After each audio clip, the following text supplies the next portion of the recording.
Before there were cigarettes, before there were brands, there was the leaf. Tobacco is one of the oldest forms of spirit communication known to humanity. Long before modern times, it was understood as a living messenger, a way for human intention to travel beyond the visible world and return with meaning. In the oldest traditions, tobacco was never a habit.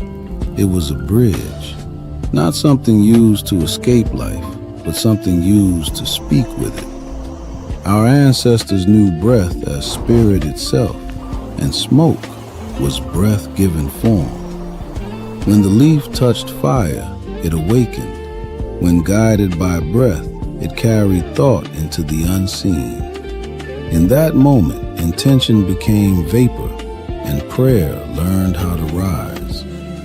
It was never about getting high. It was about clarity, connection, making the invisible visible. That's the memory the leaf still carries.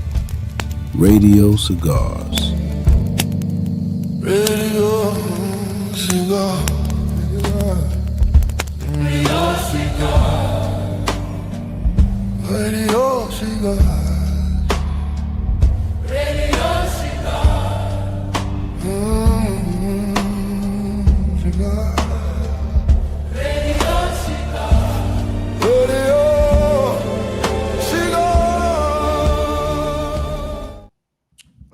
Family, all right. Oh man, great. It's gonna be a great show. Let me know how my audio sounds, family. My guest said I sound fine, but I know the last show it was y'all said it was a little low. Hopefully it is fine. But we have a phenomenal show today, Friday, August 7th, the day before this 888 alignment that the whole internet is talking about. And I just want to see just how important this is, how tapped in we need to be. And we're going to have a great conversation. I have some powerful guests with me tonight. I want to welcome back to the platform Dave from Alchemy Avenue. Welcome back to the platform, Aquarius Maximus. Welcome back to the platform, Adewale. And for the first time joining the platform, Ty Phoenix. All right, clap it up for y'all. What is going on? How y'all been? How y'all doing? Doing very well, bro. I hope you're doing all right. Hope everybody else is doing well. You're doing well. That's good. Yeah. That's good. That's good. Yeah, we doing. Indeed. All right. Everybody good. Let's get to it. What, like I said, if you're on the internet and you're on any type of spiritual space on Instagram or TikTok or X or anything like that, everybody's pretty much talking about 888, and some people are still like, well, what the hell's so special about it? I got some powerful astrologers in here today. I want to know what is happening astrologically where every year the spiritual community is like, okay, this is a portal, this is a gateway. What's really happening right now from each one of y'all's perspective, astrologically?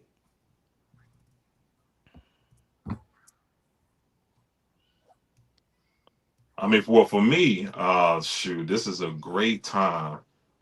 See, I'm not really big, or I don't know how enough, like with the stars and all the different things. But from my perspective, as far as the number 8 and dealing with the abundance, power, the cycles, and being a great steward of who you are now and who you're projecting yourself to be in, the future and however you see yourself, and then being able to understand how your past has shaped your mind frame and who you want to be and who you are, and then being able to have that power, because sometimes we give our power to our past, or we'll give it to that energy and say, okay, well, I was this, and then we be in spaces where we see ourselves as less than, and understanding we came here for these lessons. We came here to be able to move and be able to grow and expand, and then understanding, you do your shadow work, you continue to love yourself, even no matter what has happened and what you've done, not just what people have done to you, because we are imperfect and we do stuff too. But having that maturity and understanding that, okay, boom, I can still be great and still move in my power to be able to, use this. Because this, to me, this is like another tool. This 8-8 Right. portal is another tool to better Yes. catapult you into whatever you envision at this moment. Because each year it'll be different. Because even a month from now, your perspective and how you view yourself could be different. Right. And at least for me at this time, I've been really focused on just not whenever, but when things happen for me in certain spaces that I really been manifesting and really turning up. How do I steward that and be able to hold on to that energy Talk and to him, better Dave. and really just steward it in the best way I can, because I don't want it to be a couple year kind of thing. To me, I'm really thinking 10 generations in the future. That's Woo. really where I'm at. Beautiful, beautiful, my brother. All right, all right. Who's going next? This is great. So, Right. you know, this has always been like a very exciting point, I guess, in our community because of its association with Sirius. Serious. Yeah. Yeah. And and then of course 8 being a power number, even in cardology, 8 is a power number. And this is supposed to be symbolic of sovereignty, actually. Like this is the biggest quote unquote sovereign alignment. But this year is even more special because the South Node is in Leo. Jupiter is in Leo. But the South Node being there is very significant in terms of, because every year we do it, and then it's like what has been manifested out of it, what really happens afterward, right? But I think that we now have a greater opportunity to see something manifested out of it that can impact us because of the South Node being there. The South Node being in Leo, adding to that, gives us more of a directive. So it's not just about sovereignty and power, it's about, or authoritarianism, really. That's what this is all about. It's not just about authoritarianism now, it's about true authoritarianism or purified authoritarianism, which means you're not just trying to be an authority in a lane that ain't your lane. You know what I mean? So everything that's coming together right now, like I said, with Jupiter being there, South Node being there, this being a Lionsgate portal, this is a reset. So this is a reset, and the directive is now you have an opportunity to really manifest something long term, because it's not just about appearance. It's not just about fame. It's not just about the typical Leo stuff anymore. I actually wrote about this today. People don't realize, like, Leo's been going through a transformation since right around 2014. And the reason being is because Trans Pluto moved out of Leo in 2014. It was there for a very long time. So during the whole age of the celebrity Hollywood, and then it hit the peak with Hollywood meeting the internet. And now you have famous people meeting regular people, becoming famous around 2014, which was when it was actually moving out of Leo and now moving into Virgo. So this was the death of that whole thing. We really, at that point, were at the death of the figurehead just being a figurehead. So now it's those who have specified knowledge or specified missions and etc., who are now becoming the figureheads. So what this is doing right now is that this is introducing the new, quote unquote, and I don't like to use the word, but it is the word, but it's introducing the new celebrity, the new authoritarian. And that is people who have built up a reputation, who have put in the work, who have studied, who have knowledge, who have something to bring, something that can stand up to scrutiny, Virgo. You know what I mean? Because the past celebrity and the Hollywood celebrity was a celebrity or a Leo figure that could not stand up to scrutiny. Mhm. So we are now being introduced. This is like, consider it to be like the a battle is forming now. Mm. Here are the new players. The old players were, like I said, they could not stand up to scrutiny. The new players are coming, and they're coming with whatever they're bringing, their lane, their knowledge, or whatever, and they are prepared to stand up to scrutiny. They're like, welcome, question me, dissect me, do all of the Virgo things. Virgo. Because I'm ready. Virgo. So, Virgo. So there's a lot going on like right now, but again, this is the reset. This is the reset of Leo. Leo is taking on a different form. Excellent. Excellent. All right. Okay. So, good evening to the panel. Peace, Brother Rich. Thank you for having me. I just want to speak first about the 888.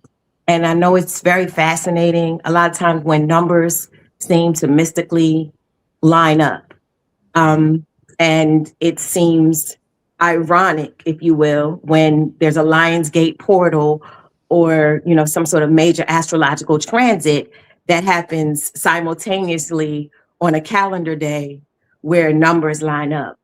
So I just wanted to speak to that because the Lionsgate portal doesn't always necessarily happen on August 8th. And technically speaking, let me just address the gates, the avatar gates, so we understand exactly why it's important, and what the Lionsgate portal actually is. So the Lionsgate portal is 15 degrees of Leo. It's the middle of the sign. The middle of every sign is 15 degrees. So the Lionsgate portal is when the sun is 15 degrees of Leo. And technically speaking, it doesn't always happen on 8/8. For example, 8/8/2025, the sun was 16 degrees of Leo. So it's not always an alignment. I want to speak about alignment between numbers and astrological transits. So you have to be precise when you talk about the degrees and the position of a planet or a luminary. This case would be the sun, because we don't call the sun and moon technically planets, they're luminaries. We call them planets, but we call them luminaries. So the sun being in the middle of Leo, that is a Lionsgate portal. The sun in the middle of any of the 4 fixed signs is considered an avatar gate. So as I just stated, the sun in the middle of Leo, 15 degrees, that is the Lionsgate. The sun in the middle, opposite of Aquarius, opposite of Leo, is called the Angel's Gate. The sun in the middle of 15 degrees of Taurus is called the Bull's Gate. The opposite Taurus is Scorpio, and the sun in the exact middle, 15 degrees of Scorpio, is known as the Eagle's Gate. So the 4 15-degree marks of those 4 fixed signs, Leo, which the season we're in now, obviously, Aquarius, Taurus, and Scorpio, are known as avatar gates. The avatar gates are an opportunity. It is an energetic opportunity for you to tap in and to extract and to activate the highest potential of that sign. So we're in Leo season, as Aquarius was just mentioning some of the attributes of Leo. What does Leo rule? Childlike expression, the heart. Physically, it rules the body part, it rules the heart. It rules creative expression. It rules fun and recreation. It rules you operating from a spiritual perspective, you operating from a heart space. So if I really wanted to zero in and tap into the energy that was available to me on the Lionsgate portal, I would be focusing on my creative expression. I would be focusing on how I can live authentically from my heart space. I would be focusing on how I can express myself in the most pure sense, as children often do. Leo is the sign of the child, et cetera, et cetera. I just mentioned 3 attributes, but you could probably name 3 million attributes of every sign, every planet, and every corresponding house in the zodiac. So All of that to say that is the energy that is readily and more abundantly available to us right now. That 15-degree mark in the middle of Leo, where the sun is. The 888. Now, like, you have to pay attention to synchronicity, right? Because if numbers line up and the astrological transit lines up, it's synchronicity. And we don't believe in accidents. We don't believe in coincidence. We know that we live in a deliberate, intentional universe. So if it's the 8th month, the 8th day, and 2026, when you add in numerology, you're supposed to consolidate. You aren't supposed to isolate numbers. You're supposed to consolidate, and unless it's a master number. So 22, 33, 44, those stay as they are. But 15 would become 6. 17 would become 8. So when you add, ironically, when you add 8 plus 8 plus 2 plus 0 plus 2 plus 6, you still get 26, which is 8. So I say all of that to say that when you do the math, and you know, when I say do the math, I mean literally, you know, calculations, adding, but I'm talking about doing the math in your life, paying attention to the signs and the symbols and the events and how things line up synchronistically. So with that being said, 8, you know, we stated earlier on the panel that 8 is, obviously, you look at it, it's an infinity symbol. It is the number of transformation. The 8th sign in the zodiac is Scorpio, which is a sign of death and transformation. So energetically, even the numbers say 8. The Lionsgate portal says tapping in if that's your goal, to tap into the highest expression of Leo. If you put all of that together and say, well, what is the divine message? What is the universe telling me I should do? I would say transform death to whatever old expression or whatever outdated version of you, and you transforming that to what? Express a new version of yourself. Leo is a sign of expression, self-expression, to again live from a more authentic heart space.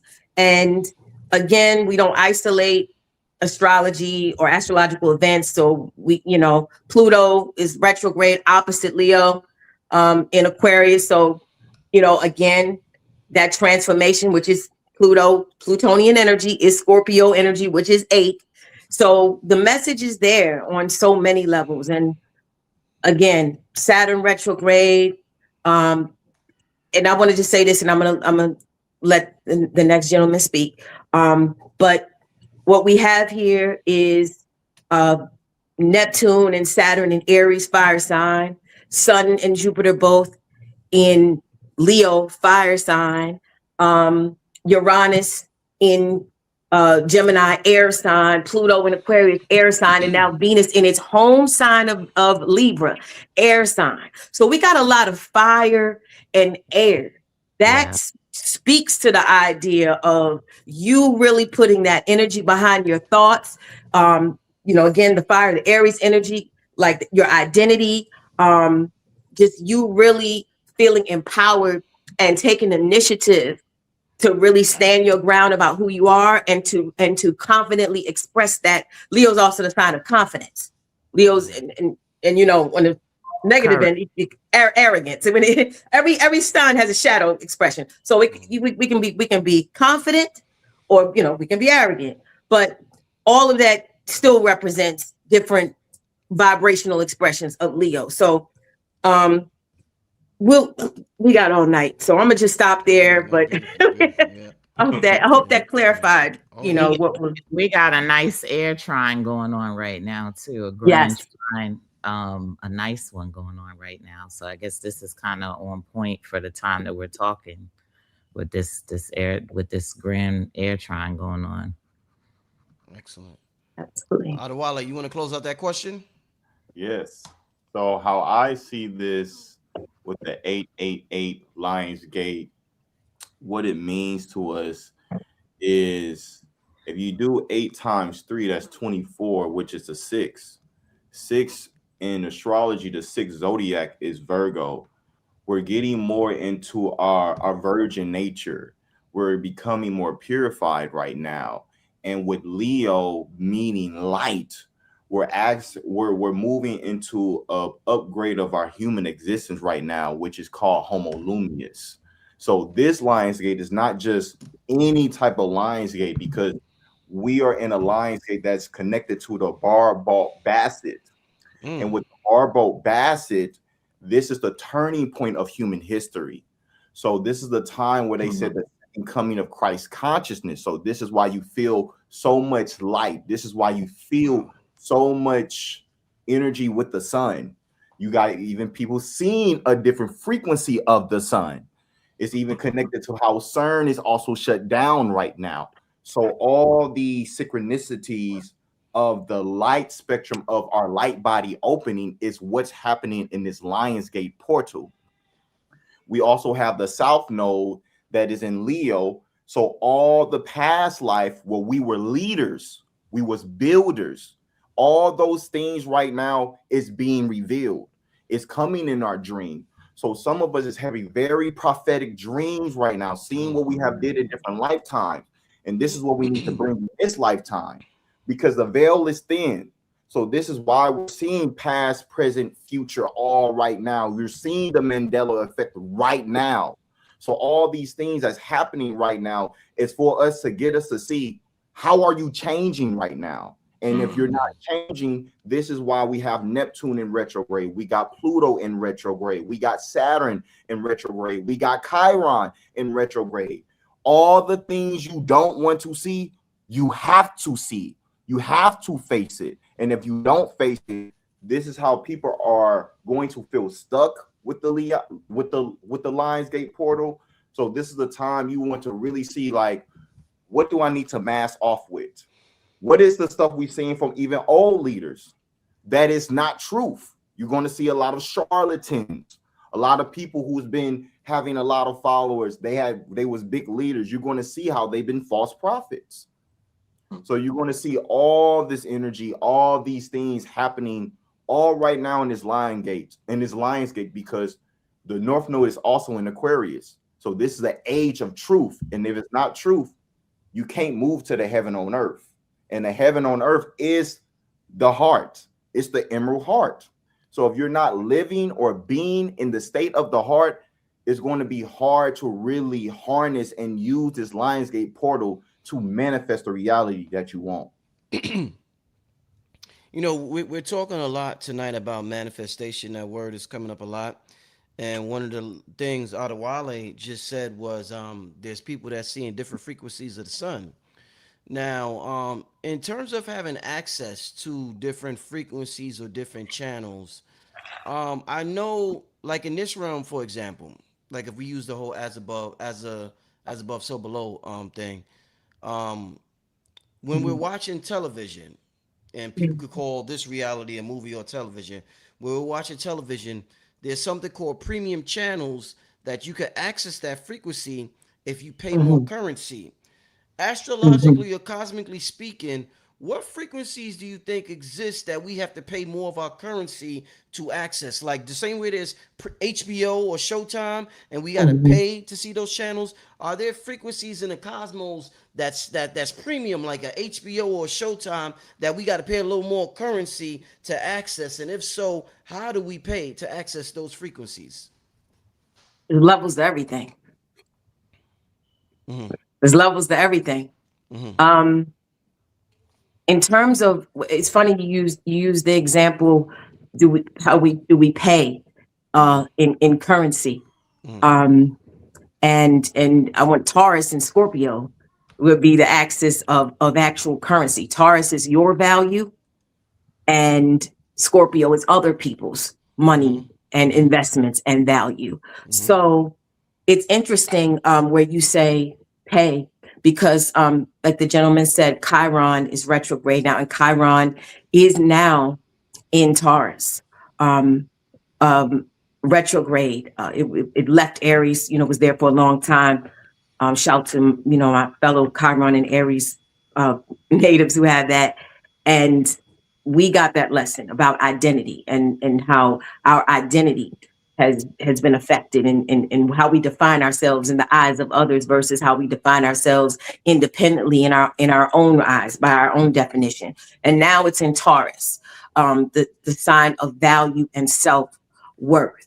So I'm aligning this to answer your question about paying currency, because currency, which actually means, flow, like a current, but it also has a double meaning, actual value, worth, tangible value, currency, fiat even. So when you say paying currency, I believe I brought up Chiron and Taurus because I would say that with Chiron, which is the wounded healer, for those who don't know, it represents the wounds that you've incurred, as well as the healing that you have experienced, where those wounds, maybe they have transformed now. So with Chiron and Taurus, we're being asked to examine the wounds we've suffered against our self-worth and self-value. And how do you feel when you don't have a lot of money in your pocket? Taurus is your money. Does your worth plummet based on what physical possessions you have or don't have, or is your worth long-standing? Do you define your worth and your value based on possessions? So all of these questions are coming into the forefront now with Chiron retrograde in Taurus. You're going to see some issues coming up in your life where those issues are on the table. Now, is there currency that we pay to access higher vibrational energy in the universe? I would say yes, because there are things that you have to release and shed, and things that you have to integrate into your own self, your person, into who you are, in order to raise your frequency. So yes, there are some people who, again, they stand in the sun for 30 seconds and they're cooked, right? Then there are other people who stand in the sun for 3 hours based on their ability to withstand UV rays. There are just different experiences that we had based on our vibrational frequency. And of course, there are ways to raise your vibration. There are ways to lower and diminish your vibration. So yes, you access the best that life has to offer energetically when you tap into the highest expressions of who you are, as well as the energy that's available to you. So Chiron retrograde in Taurus is one transit. It's not the only one. It's like Saturn, Neptune retrograde, Pluto retrograde. They're all working in tandem. But I just mentioned Chiron because it is in Taurus, and that is the sign of your currency and your value. So you will be assessing and you will be analyzing exactly how you define yourself in terms of worth and value. And that does affect your frequency. Like I said, Taurus and Scorpio, that is the axis of what? Value and money. Taurus is your money. Scorpio's other people's money. When your value goes up, you have potential to gain more money. When your value goes down, you lose money. And it's also it's sex is involved in that too, because Taurus and Scorpio is that's the axis of, sexual exchange. So again, your relations with people who were low vibrational, now you took on their energy. So we can go a lot of places with it, but just to answer your question, Rich, yes. Like, are you paying currency to access higher vibrational frequencies in the universe? Absolutely. There's a saying, and the saying goes, what do you pay a lot of yet is free? And that's attention. And that goes along very well with Leo, is attention. That's the currency. The currency, and the interesting thing is that we're in the Six of Diamonds week. And the Six of Diamonds deals with, of course, it deals with value, the biggest value, the most spiritual value. But it has a 10 of diamonds in Mars. And that 10 of diamonds is the card of attention. And attention also equates perspective. So really, anything that changes on this planet, what really changes is perspective, right?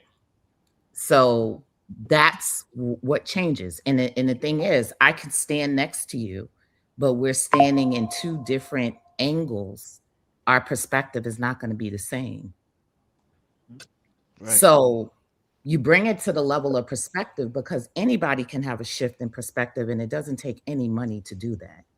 Mm-hmm. It doesn't take any value to have a shift in perspective. But once you obtain the shift in perspective, guess what? You have the ability for your value to increase Mm-hmm. off of the perspective. So we're having a battle now, because we're talking about, again, we're going to go back to Leo and Virgo, right? We say Leo is attention, and we say Virgo is perspective. Mm-hmm. So this is what's shifting. We're moving away from an attention starved, attention over attention, right? Because Mm-hmm. all of that played with our values. It messed up our values. It messed up the value and the worth of everything. Right. You know what I mean? Because if you see something too much, you pay too much attention to it, then what happens? The value goes down. Mm. You know what I mean? But perspective is something that you can obtain and you can shift, but it's not attention. It's like inner attention. So this is what is gaining more value now, is perspective.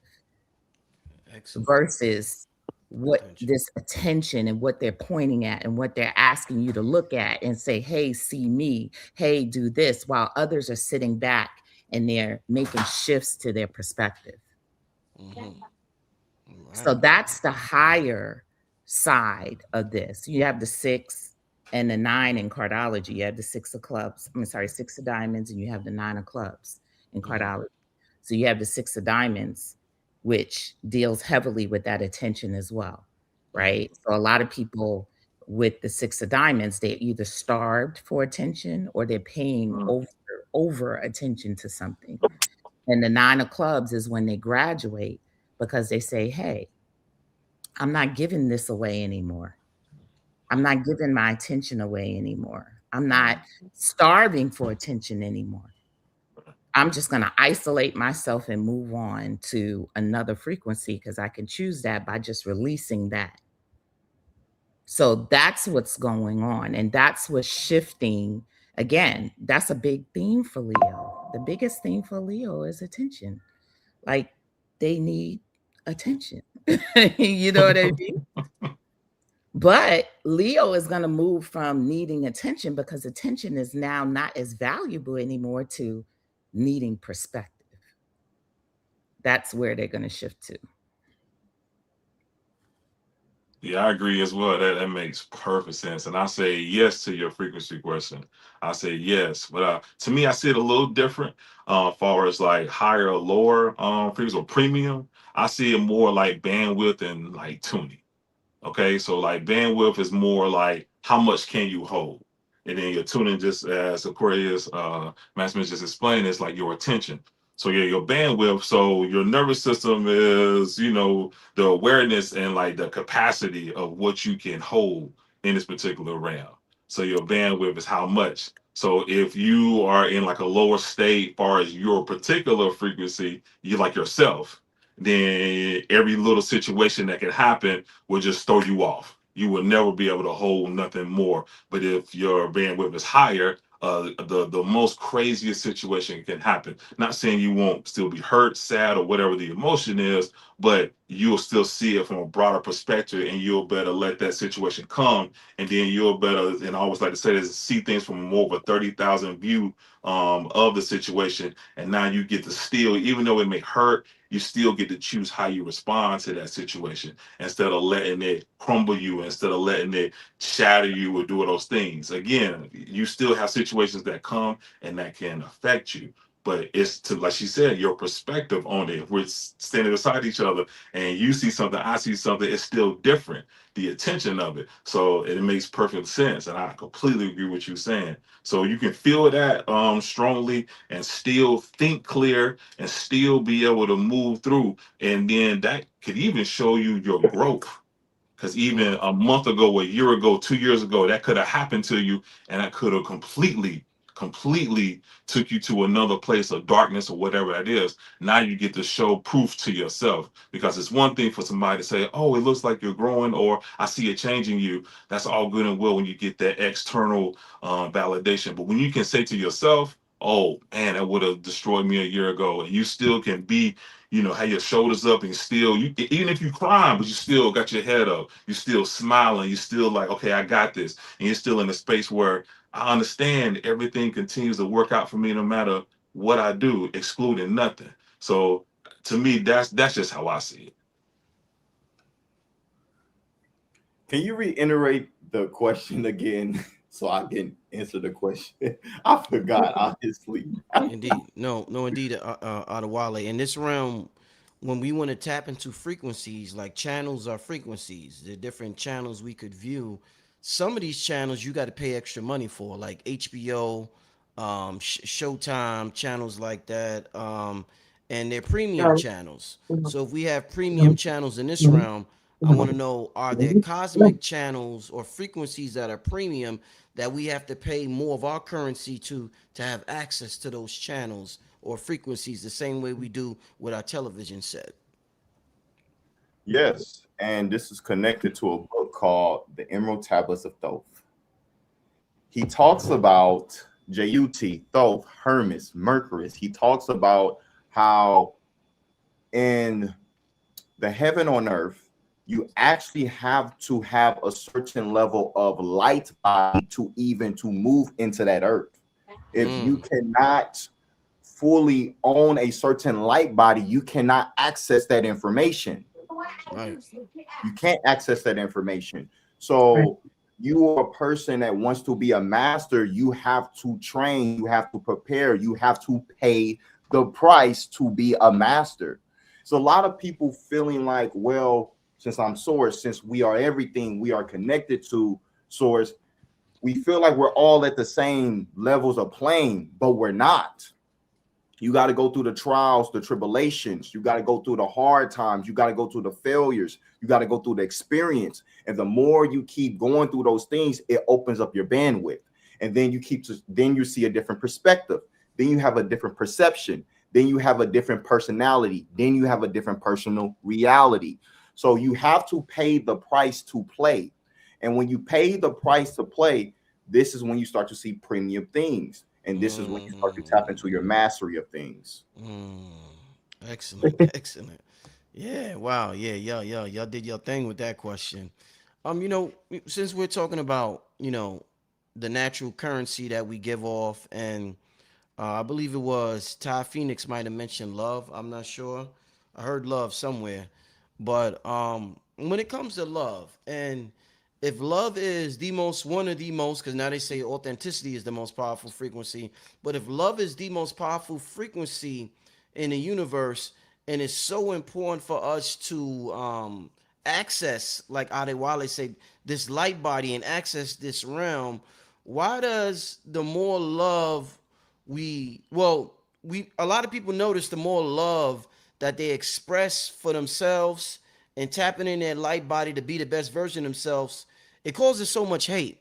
So this frequency that we call love creates so much hate within your family. It could be your mate start hating on you. It could be your friends start hating on you. But you this light body that Adewale's talking about, tap into that light body and see what happened with your surroundings. There's gonna be some hate around that motherfucker. There's gonna be a lot of people like, man, he think he all that, he this and that, or she thinks she all that. So what do you say to somebody who's tapping into this rich currency, one of the richest currencies called love, but then they experience so much hate when they tap into that frequency? I mean, it's a mirror. You gotta understand. Whenever you're dealing with other people, at least for me, what I see is that it is really a mirror. So if I'm living, or I'm showing that I'm living my best life, I could be homeless. I could have nothing, and I'm still walking around, laughing, joking, smiling, helping the best way I can, and things that start shifting for me. And then you become a mirror, because to me, sometimes you end up showing people where they, quote unquote, may not be living their best life. And some people can't really take that, even if they know you have less than them, if you're not as, schooled, or you're not as anything as they are, but you still love your life. To me, that's one of the biggest things. I love my life. I love my experience. Yeah. And that's how I can move with clarity and precision, because things happen to me. So I have to show up for myself. And then I'm the example. But again, if you're not in a space where you can receive the love from the things you see or other people, because you're not giving it to yourself, then to me, that's when the jealousy and all the different things come. And you're perfectly, man, you are on top of it, talking about with family, because family see you and they'll see a change in you, because they remember you this way. You have grown and you have become something different, and they can't even process that. Because for instance, so when I'm with my family, I'm 42 years old. A lot of people in my family still call me Lil David. They still call me Lil David. It's cool, because I take it as like a term of endearment, because they just love me. But it's so funny that they literally will still call me Lil David when we go and have family functions and different things. But they're not saying, to me, they're not saying it in like a lowering, trying to make me shrink way. But that's just how they see me. But to me, that goes into your point. If someone only sees themselves a certain way, there's no way they can perceive you and your greatness and your lightness and like Adewale said, your light body, man, you are shining a million lumens on them. They can't even perceive. They don't even really know what they're looking at half the time when they're looking at you. When you shining like that, like for real, just think, if you're looking right at the sun and you gotta squint and you gotta cover your eyes, that's literally, to me, how you can be. Damn. You know what I mean? Wow, what an example. Wow. I believe that this is where we start switching to the North Node in Aquarius, right? Okay. Because where someone mentioned it there, I was getting ready to say, we're talking about detachment and boundaries. And I was talking to someone today about how passionate we as a people tend to be. Lately, we've been bred to passionately descend on something, right? And I'll, for instance, we could have a restaurant that opens up, and all of a sudden, this restaurant is getting bombarded, right? People lines all out and around the restaurant, people trying to get in the restaurant, etc. But guess what happens to the restaurant over time? What? It shuts down. You know what I mean? It shuts down. Like literally, people get tired of waiting on long lines. People get, tired of the thought that I'm going to go to this restaurant, it's going to be crowded, right? And what seemed to be a good thing now becomes a bad thing, because it's just excessive. It's too much. It's breaking boundaries, right? But the thing that lasts forever and ever is organic growth, right? So you think about like a Piccadilly's, right? A Piccadilly's could have lasted for decades. Why? Because they have the same formula. They grow organically. They weren't, it's word of mouth. Older people love it. So it's something that stood around for a very long time because it was balanced, right? So now we're being taught the power of balance, the power of detachment, and how these things are absolutely necessary for society to thrive. So this is even balance in so-called love. Like I will play the devil's advocate here, because I always disagree with people when they say that love is the this and love is the that, because I'm like, what love are you talking about? You're talking about the love from your perspective. The love from your perspective, I consider myself to be a pretty decent person, but I don't want nobody to love bomb me. I don't want nobody to love bomb me. I don't take too well to that. You start love bombing me, I'm out. That's just who I am, and I'm real about it. But I'm not a killer. I'm not a murderer. I don't hurt people. whatever. So I'm confident in myself. I don't have to be no lovey-dovey, da-da-da-da-da. I don't have to be with all of that. And I'll be the first person to say I'm not with all of that. That's not me. My love comes differently in the way that I express it and in my perspective. But I can't do that to people neither. I can't bomb them with my form of love. So this is, again, it's detachment, it's Aquarius, it's respecting boundaries, respecting how people perceive things. Because you could walk up to someone and touch them, and they could be very angry that you broke their boundaries by putting your hands on them.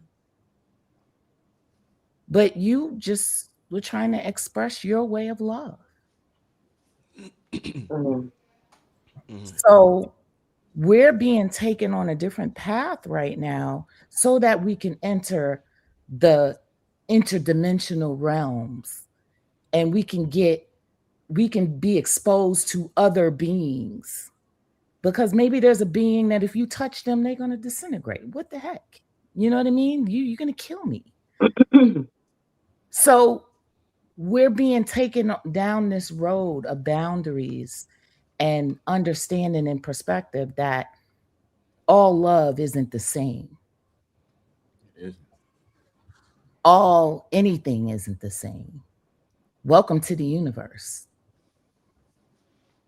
Yeah, that love bombing, that's what a narcissist do. That's really authentic when Let me somebody's tell you, some of the that's nicest narcissist people shit. will some nice people will love bomb you too. You know what I mean? Because they were taught that, hey, maybe this will make things better. This is a way of love. People were taught that. They were bred that way. But the only thing that is going to work for the long term is boundaries, is respecting people's boundaries. That's where we are right now. And the only way that you can do that is to detach. Is to not become so consumed and attached in a thing. Indeed. All right.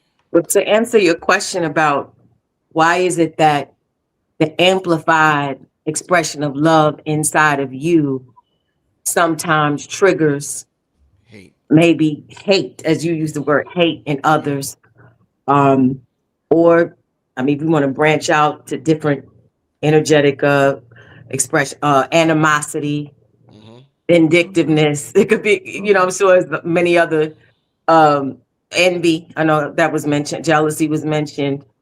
What's happening is, if I can quote a Bible scripture, for anybody who's well-versed, I'm sure a lot of people watching are more well-versed in biblical scripture than I am. But I know that there is a scripture that says comparison is the thief of joy. And what often happens when in the experience that you're describing, where you showed up as an embodiment and expression of love, genuinely, radiating from you, from your frequency, but you didn't get that back.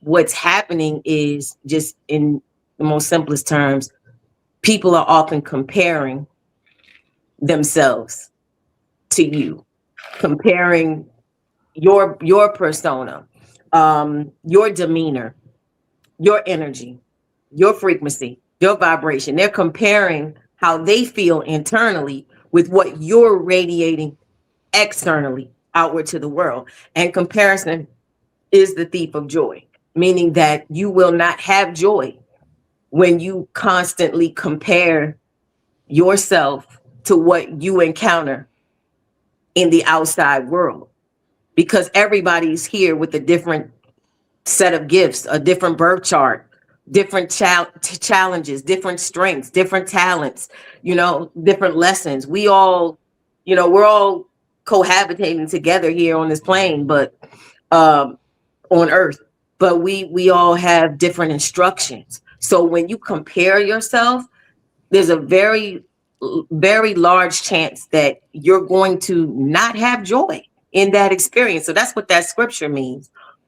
Dealing with it from a psychology perspective, what's happening is you're triggering someone's shadow to come to the surface. So Carl Jung, the famous, psychologist who was, ousted out of the world of psychology because he was using astrology, and they was hating on him for it. But he knew the deal. He knew what it was. So he was using astrology, and he said that basically any part of your shadow that you ignore, it's going to show up until you confront it and integrate it. Because the goal is not to ignore the shadow, abandon the shadow, dismiss the shadow. The goal is to merge it, because it's still a part of you. It's still a part of you.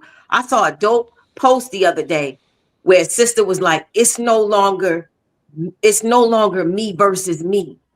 It's me plus me. Because the old me is still me. The present me is me. And the me that is forming, that will come about in the future, is me. It's all me. It ain't me versus me. It's me plus me.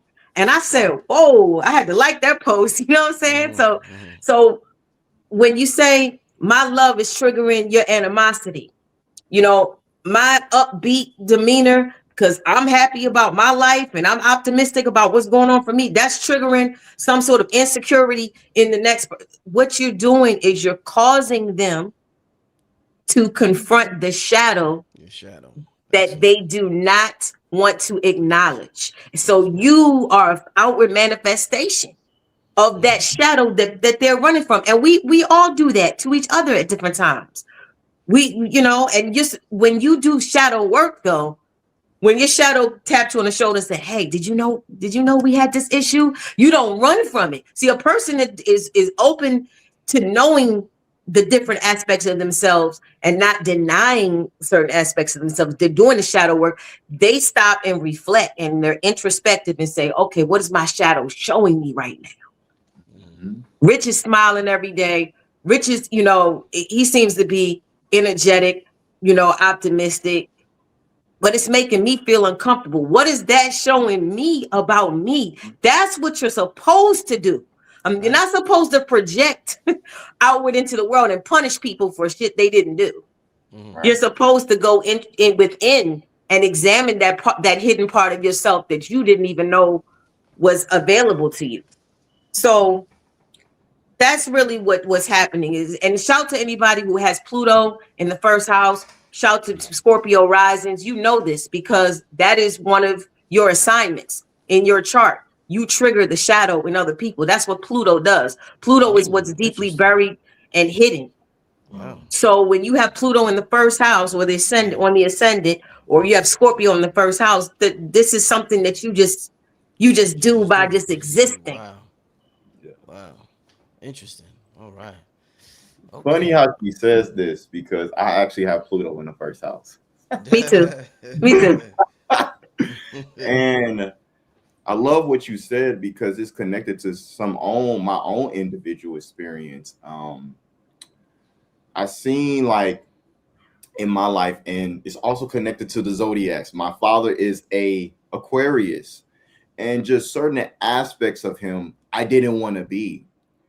I wanted to be a Pisces because I'm a Pisces. I wanted to be compassionate. I wanted to be in my heart. I wanted to be something that my dad wasn't, but I was seeing that my dad is also me. That was me rejecting a part of me. And I feel like this is also the symbolism of Neo and Mr. Smith. Mr. Smith is the complete opposite of Neo, which is the love and the hate. And love and hate is the same frequency. It's just a different degree. So it's getting you to see a shadow part to you so you can open up, you can transform, and you can embody what that other person is trying to show you, because it's also you. Things that trigger you and it angers you have power over you, and it's trying to show you something. It's a lesson for you. If you don't see the lesson, you can't get to the heaven on earth game. You can't get to the other Stargate. You can't go through the Lion's Gate. So the more we start to see that everything is a reflection, and the more you vibrate in your radical expression, and you being in your unconditional love, some people not going to like it.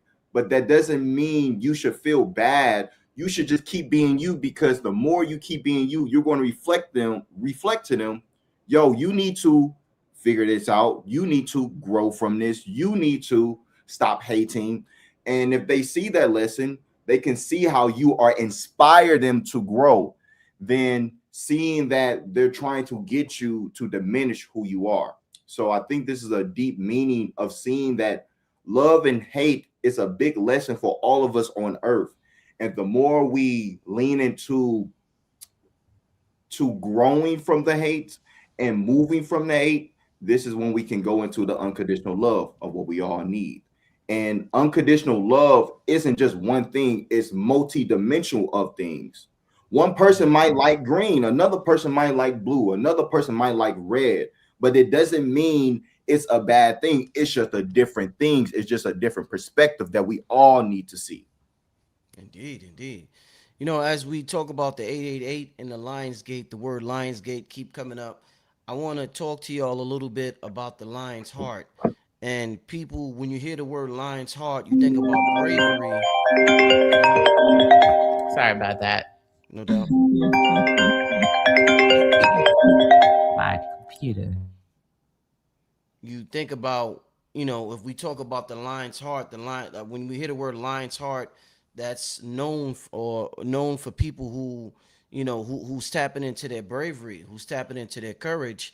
And you know, a lot of times that's like a different aspect of consciousness where, you know, some people have the information, they have this, they have that, but what a lot of the thing that a lot of people are missing is that lion heart, that bravery, just to go at it, to go forward to what their inner vision relentlessly, regardless of what the external circumstances see. So does this Lion's Gate tie into us tapping into our lion's heart, which will ultimately lead to us tapping into our highest potential?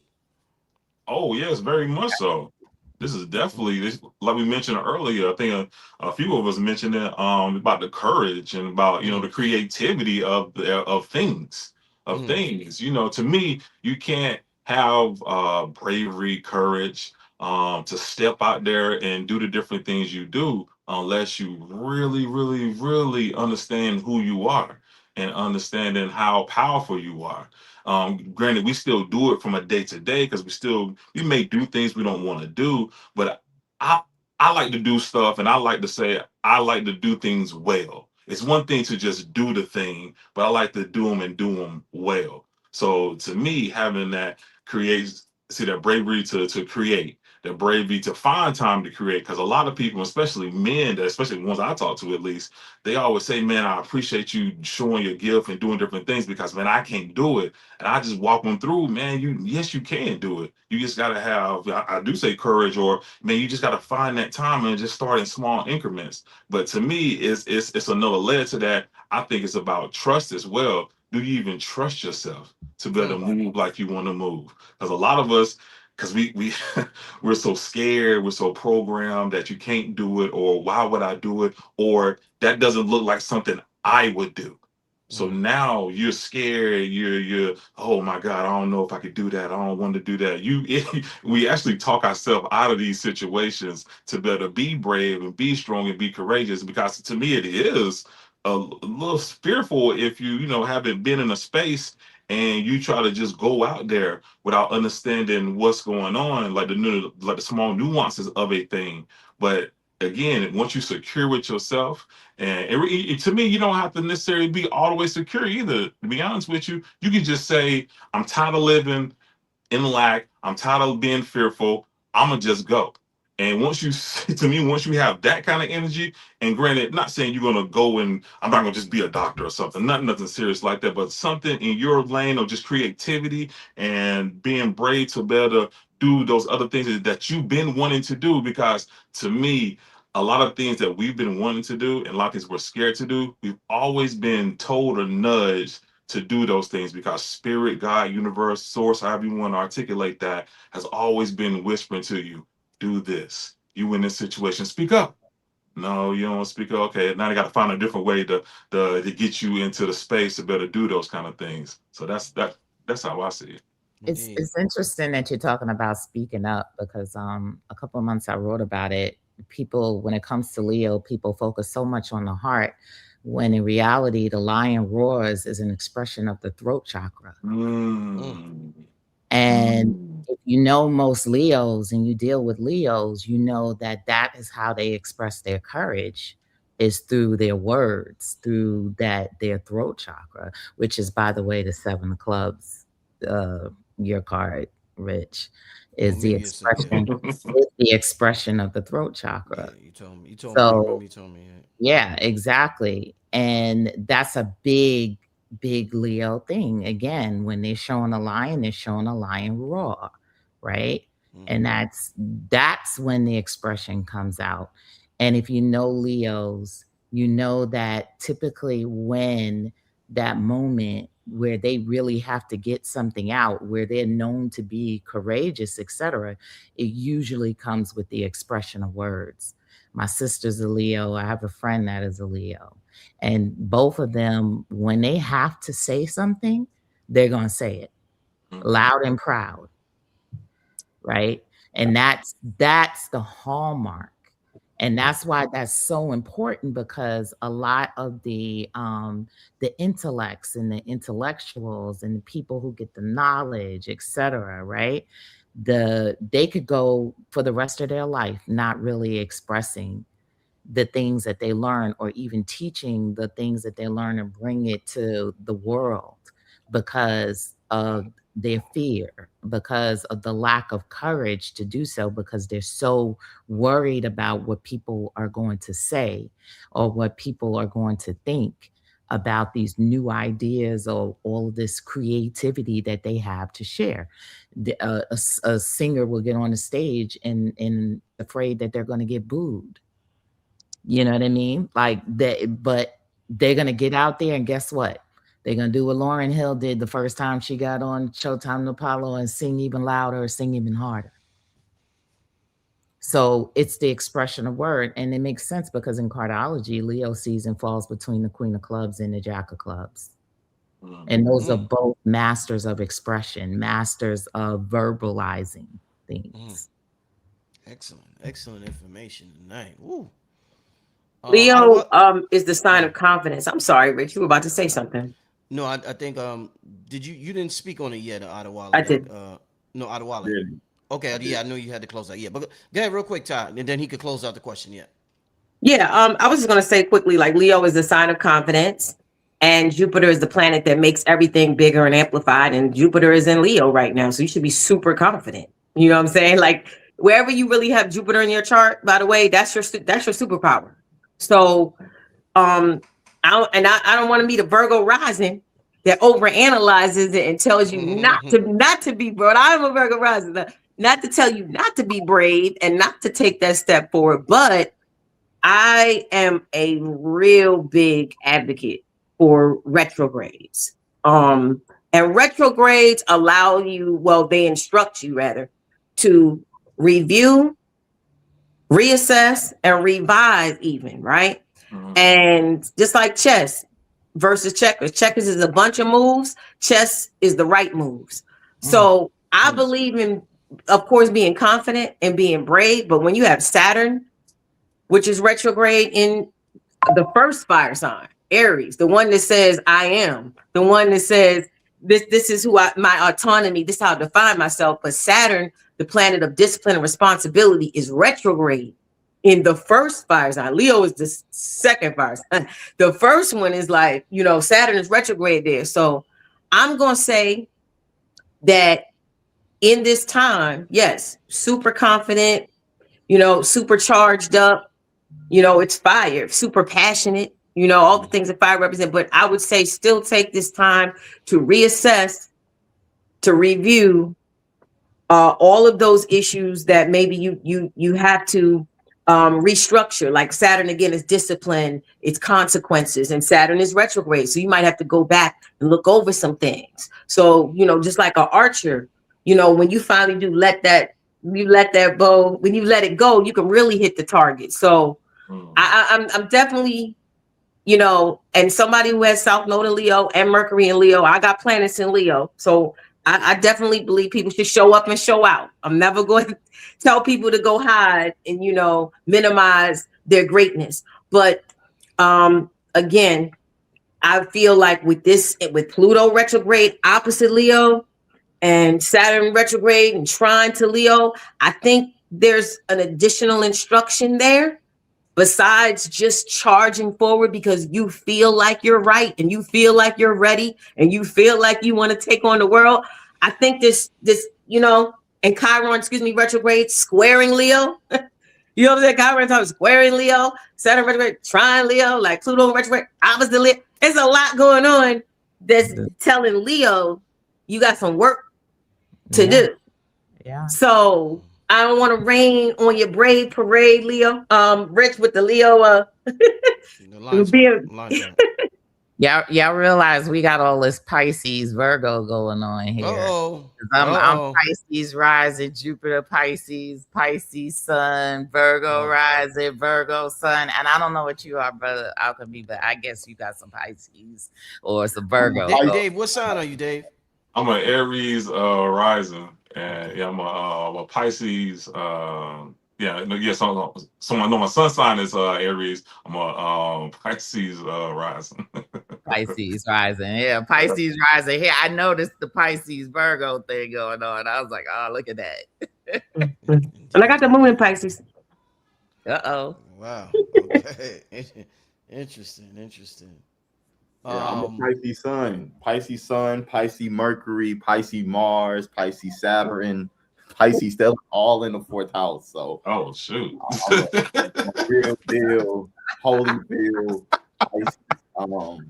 But to answer the question, man, I want to connect this with my wife. My wife is a Leo, and things she has showed me is radical expression, the confidence of herself. Her having the courage to be a woman, to speak light language, to be from Detroit, but to be in the light language, to go on Wall Street, she has really reflected to me like, yo, I can do all this and I can own it all by myself too. So she really showed me, but I feel like it's a representation of what Leo really means, of radical expression and being bold. And being bold is having courage. It's times that I had to go through, and we all have to go through you know what, I'm not really good with this, but I need to have the courage to go through this and mess up. And I might not be great at it, but the more I keep having the courage of showing up, keep doing, keep moving, keep flowing, I'm going to get better and better and better. And then that's when I will find the master of Leo. It is confidence. That's when I will find my radical expression. And that's when you will find the North Node in Aquarius, where you're in your knowingness, you're in your embodiment of you expressing, of being encouraged. Because without courage, how can you get to the next door? Because there's going to be a time you have the fear. And if you have the fear, you just have to have the courage to keep going and to keep moving. Yeah. And in the time of authoritarianism, courage is going to be a big thing because the people are going to, especially even Aquarius, North Node Aquarius, the people are going to have to speak up or else face eradication, face genocide, face all of these things that we're facing right now if the people don't speak up and if these people don't declare, you know, truth or et cetera, or play the game. They have to. So, you know, we've been quiet. We've been dealing with a lot of things the last 2 years very quietly, you know, and that's been building up. So now we get to the point where people are going to speak and people are going to, that's why Jupiter and Leo. So, hey, they're coming now. They may not have said nothing for 2 years, but it's going to be a lot of mouths after this transit that is going to be speaking up. And that's all in alignment with, of course, Pluto and Aquarius and all the Aquarian themes that we have. So it's like all coming together perfectly. Yeah, I want to ask. I remember Bobby Hemmett used to talk about the Jason months, July, August, September, October, November, and he called it the Jason months. And to be careful about things the media put out there. And also, I seen somebody said justice for Nolan Wells in the chat. So I want to ask y'all, with everything that's going on in the cosmos astrologically, and what we've seen happening with Nolan Wells, as well as I just seen a bunch of people share a new video with three white kids, they like Beautiful kidnapped girl. it for like a baby about, yeah, with a Yeah. black girl, and they were like, hitting her and stuff like that. Is there anything happening astrologically that we should be aware of in terms of what's happening in the media and what's happening spiritually at this time Oh, absolutely. with these Jupiter images and that we see? Pluto. Say that Big again. time. Jupiter What's and Pluto. Jupiter and Leo, Pluto and Aquarius. So yes, these things happen, and I talked about this before. Nolan is a 7 of clubs, right? Again, there goes that 7 of clubs again. And the 7 of clubs is about that's going to spark speech. So these things tend to happen, and notice that this event happened in Cancer season, which I tell people Cancer for me is the sign that rules Black people. I don't care what nobody else says, it rules Black people. And when things pop off, it pops off with Cancer stuff and triggers. So it triggers us. Then we get up, and then what we're doing, we're talking about it. It's going viral. It's stirring people up. And these things have to happen because we tend to sit dormant. That's how we are. Like, we will sit dormant. We move as a collective. Then a trigger happens. And when that trigger happens, we move. We roll out like Voltron. That's how we are. This is the Cancer. This is the crabs all coming together. We hear about crabs in a barrel and pulling each other down, but you don't know that those crabs are linking up. You're thinking they're pulling it down, but they're linking to pull each other up. They're all in a unit. So this is how we roll. We get together in a unit, and then we activate, and we don't realize how much in a unit we are. And these things, they come along and they spark conversation, which is our superpower. Our superpower is conversation. We are conversationalists. We are verbal expressionists. That's why we have rap. That's why we have hip hop. That's why we have song. This is how we activate. Like, this is how we put the call outs in the universe and receive the call back. So when I saw that he was a 7 of clubs, I was like, oh, well, here we go. This is going to be the conversation. It's about to start. It's about to start. We're about to talk about the treatment of others. We're talking about, it's going to identify places that racism is still very much alive. Mississippi. It's gonna point the light on Mississippi. And we all gonna look at Mississippi, which they don't want us to look at Mississippi. They don't want to disturb what they have going on there, and the fear and the control. But this sparks it up. This sparks us. And they know at this point how we spark. Just like that man that studied Black history. He got a PhD in African American studies, right? Because they need to know how we move. And they do know how we move. So they know, and trust me, they don't want these triggers. They really don't. They don't want these things to happen, but the universe forces it. It chose a 7 of clubs and knew we were going to talk until no end about this. Knew we was not going to let it die. So everything just comes along perfect because we're the perfect case for Pluto and Aquarius. We're trying to free everybody. We're trying to not just we're trying to free ourselves and everybody else in the process. Excellent, Aquarius. All right. Anybody else want to touch on that? This justice with Nolan Wells, I feel like this is a very important thing that's going on with us all. I think it's a really big thing for us as indigenous Black people of how we've been moving transparently. I really feel like it's getting us to see that these are the truths. This is what people are doing. What are you going to do? You're going to keep playing backseat. You're going to keep allowing it. When are we going to unify and no longer allow it? It's like we're angry, but we're not putting action with it, which I feel like is connected to Leo, but it's also connected to Aquarius. It's the truth. There's things going on in Mississippi. There's things going on in Utah, because I actually lived in Utah. It's 1.2% of Black people in the whole state. So it's showing you that it's a lot of other things going on that they don't want to be seen. But as Black people, we need to unify. We need to communicate and make a plan of what we're going to do, or they going to keep doing what they doing. They're going to keep doing what they doing. Unless we stop it, we say we put a stop to it and we be fully liberated. So I really think this is a very important thing of the Nolan Wells situation going on. It's a deeper symbolism of hatred. It's a deeper symbolism of we see you, we studying you, we're going to keep doing these things. And the more we're not in our power, the more we're not embracing the power, the more we want to play backseat to the power, those people are going to keep doing this and keep trying to take our power. And it's telling it's getting us into the energy of saying we got to embrace our power, no matter if that's light or dark.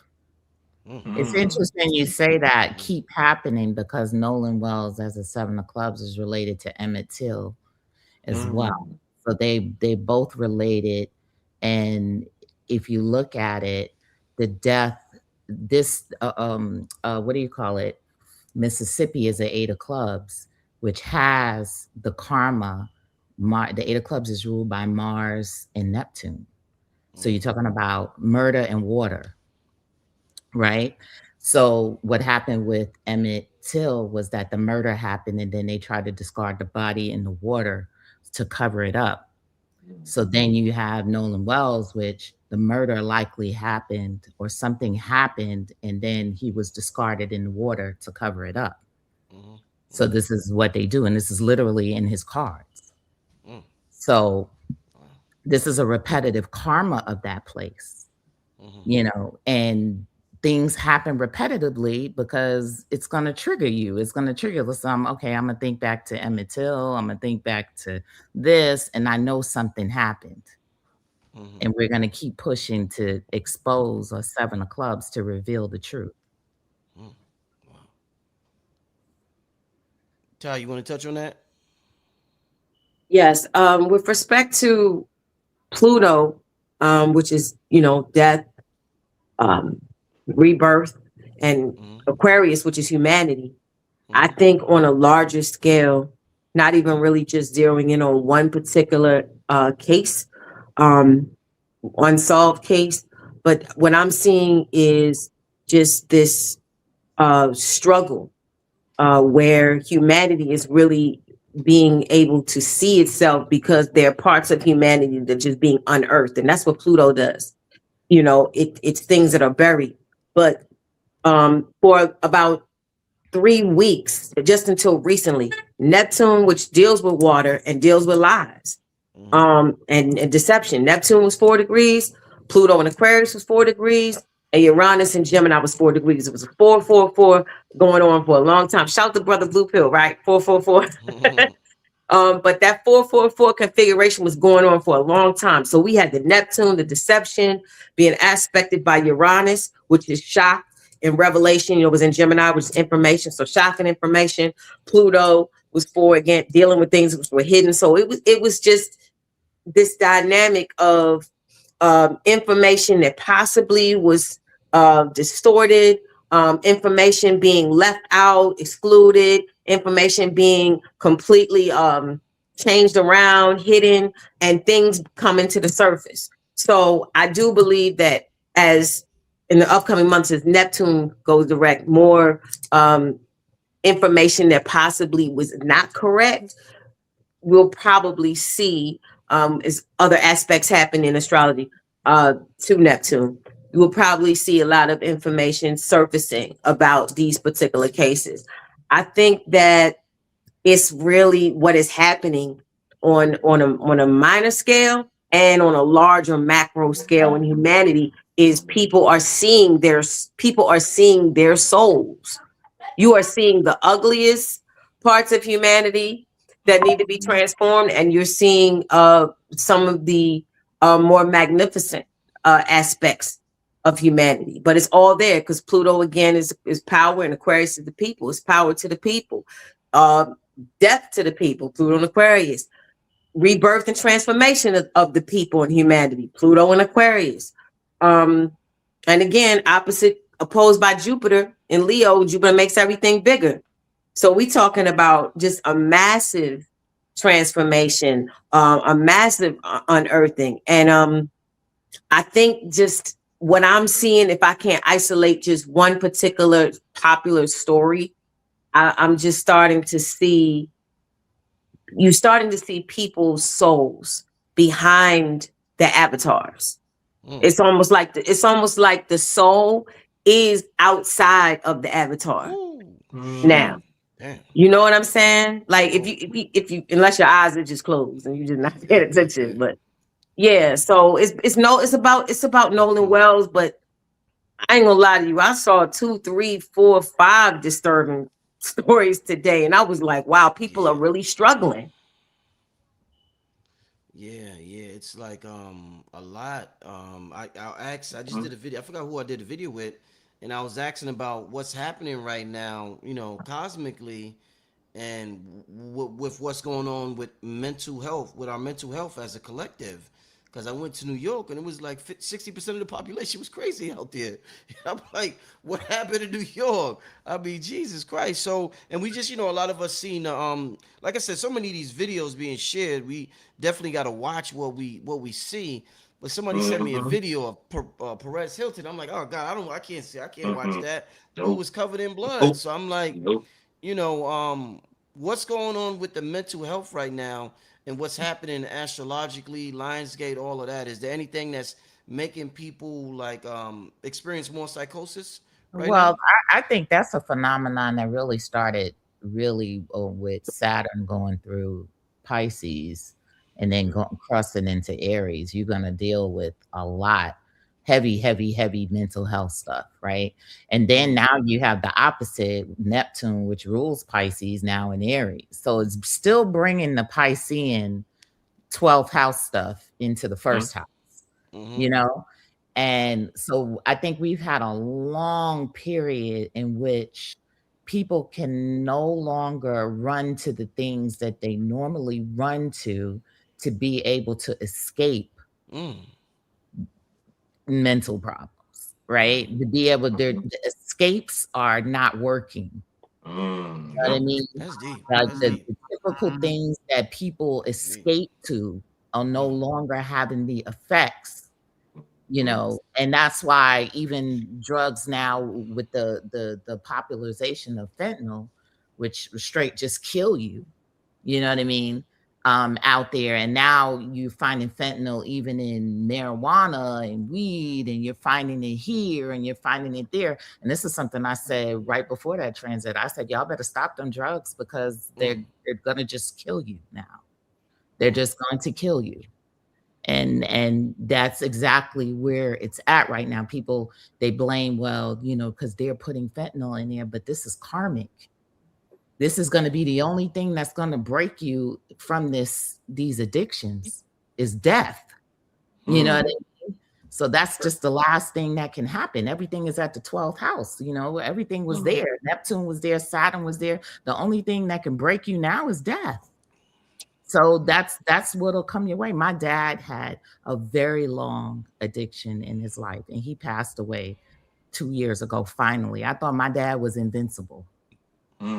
Because my dad lived through so many heart attacks, so many this, so many that. But this transit right here finally released him. you know. So a lot of people are they're not having the same satisfaction of having the cushion that they usually have to fall back on. Whether that's relationships, they don't have that anymore. People are now not being the fallback for people anymore. They don't have they have less help now because they're cutting funding on everything, you know. So he it's now you're going to start seeing people right there, right in the street, right in your face, just lose it because they don't have the same things to fall back on anymore. That's a great point, and I completely that's similar to what I was going to bring up, because I have seen so many people, like you say, you thought your father was invincible. I've seen so many people that I've known to be strong and known to be, you know, always good, no matter what things happen. But then they'll come to me with some of the darkest thoughts that they've had. And I'm wondering, like, wow, okay, they're sharing it with me, but I never would have thought this person, I'm considering them as an elder, you know, in you know, the community. And they're just, you know, because people, when I sit down with people, for some reason I just hold space for just whatever that can come out, and it comes out from people that I know and strangers. And he was just telling me a lot of different things about things that he'd been through just mentally in his mind, and how many times he wanted to kill himself, and all these different things. And I'm thinking to myself, brother, not you. You know what I mean? So it's funny that you said that, like some of the different things that we've used, and it's not working if you're not really in a space of, you know, your love and everything that you have for you, and not being to see yourself as, you know, the light, like we already talked about. And man, I'm telling you, that's and I've seen it, and I've seen other people just deal with situations and completely spaz out. It's kind of like they went the other way. Like before, I seen them and they, you know, always handled things, situations. But most recently, especially like the last 2 or 3 months, even most recently, somebody I used to work with called me out of the blue. I haven't talked to this person in like 2 years, and they were just telling me about different things and things that they're going through. And they've used drugs, they use different things to kind of help medicate. And they asked me, hey man, you think I need to try plant medicine? And I tell them, no, I don't think you need to try plant medicine at this point in your life. You know, I'm not a doctor or anything, but I'm just, everything you're telling me, and if you try all these different things, I said, bro, you got to go within. You got to figure out how to be the best version of you and be good with where you at now. And it's perfect that you said it. And like, I tell people to detox now. That's right, what I tell people. right, You're gonna have to go cold turkey now. You're gonna right, have to detox. That's your only way.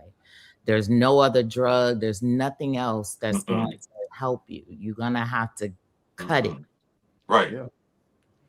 Right. So that's what, and that's, I mean, again, I just been just trying to be open, and because that's just part of what I do, I guess. Talk to people and hold space for them, and just being able to be there and just help support. Because I'm one of those people. If you tell me tomorrow or tell me today, hey, I think I want to try to go to the moon, I mean, I'm one of them people, I'm gonna put batteries in your back. That's just what I'm doing. You know what I'm saying? I can't help it. You know what I'm saying? We're gonna figure out the next step, and I'm gonna just say, let's you know what I'm saying, figure it out. But then when people come to me with those, you know, those issues and different things, you know, I just hold space for just, you know, hey, you know what I'm saying, how do we get to the next part of you feeling better? Not your best self, not all the love and light stuff. Just how do you get to that next step of just better? You know what I mean? Because sometimes people don't want to hear, you know, well, I just need to believe in myself. I need to be the highest version. I need to do all this. They just need to know, what is my next, or can you help me just at least make my next step? You know, so especially people you really care about. You know, I think a lot of times people come to us because we do hold space. I think a lot of us that are watching here and are in the space, we underestimate our value to ourselves, which in turn makes us really, really value for other people, because we have done a lot of work with ourselves and we've opened space for ourselves. And then we're good and we feel like, okay, I can really maximize this realm and maximize this particular lifetime. But we forget that by you saying that and doing that and living the life that you're living, you attract people that may need to pull, not necessarily drain, but just pull a little bit of your light, because it's just our smile and just our availability to just be who we are is a blessing to a lot of people, and I think we miss that sometimes. Great point. Yeah. And last year was a 9-year, by the way, and it was a snake year. So to have all of that going with the transits that we were having, that just intensified everything. To have Saturn and Pisces coming out of Pisces into Aries in a 9-year and a snake year, that was last year was the setup. It was the perfect setup for people to have to shed everything, like to drop everything. And that's very, very hard for people with addictions, etc., to be able to do. Yeah, Ty? I'm gonna just say it. I did a TikTok on it recently. What you're witnessing every day when you see these viral videos of this person was in Chipotle and they didn't give this person extra guacamole, so they jumped over the counter and just started beating up the cashier, or you know what I'm saying, or just somebody had a bad day, so they went in the mall and just started swinging on random, random shoppers in the mall, just stuff you're seeing more frequently. I know you guys are seeing this like random. Okay, what you're seeing is the normalization of mental illness, I believe, for the purpose of expediting this decline in mental decline in society. I think these images are being funneled out into the collective, and they're more prominent, more prevalent now. Like everybody said they've seen these type of videos where people of different ethnicities, nationalities, flipping out.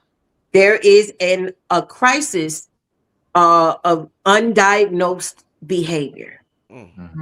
Undiagnosed behavior. And I think it's contributing to a normalization, a normalization of mental illness, which contributes again to the decline in society, which would then allow the government so-called forces to swing the hammer. That's what I think. I think it's deliberate. Now, why is there a decline in mental illness? Everybody said it and was on point. Government psyops, you know what I'm saying? Whether it's chicken sandwiches or fighting over toilet paper, whatever, like government psyops, obviously chemical reactions to food and ingredients in food. That's happening, all of a sudden, the same foods that people ate 50, 40 some years ago, now most people in society are overweight. That's because of the ingredients that is being placed in these foods and the reaction but that's on, food, ingredients in food, chemicals in food, unprocessed, unhealed trauma. Like Aquarius said, people don't have coping mechanisms. I was outside today, minding my business, trying to park my car in the garage at my job. A man walked up to me out of nowhere. I wasn't bothering him, never seen him before in my life. Are you lost? I just walked away. You know why? Because I know these people out here, they got one good brain cell left. Because they don't have no therapists. They don't have good spiritual tools in place. Yeah. And whether it's because they never got over something that happened, whether the wife left or they lost the job and trying to move from this house to that house to have a stable place to live, or whether it's something that happened to them 25 years ago that they never got over. I'm not arguing with you. I'm gonna keep walking, because again, like Aquarius said, these people do not have the proper tools and coping mechanisms in place. So whether it's the trauma, whether it's entertainment, people don't want to deal with that. People don't want to deal with Neptune is music. Neptune is the psyche. Neptune is the subconscious. You repeat these lyrics and these songs and these visuals, all of that is playing a role too. People don't want to. So it's the entertainment, it's the food, it's the trauma, it's the psyops, it's people that are facing spiritual lessons that are coming up for them, and they're running from the lessons. Everything everybody said. So with all of, and then to tie it into what Aquarius said, there is no escape room.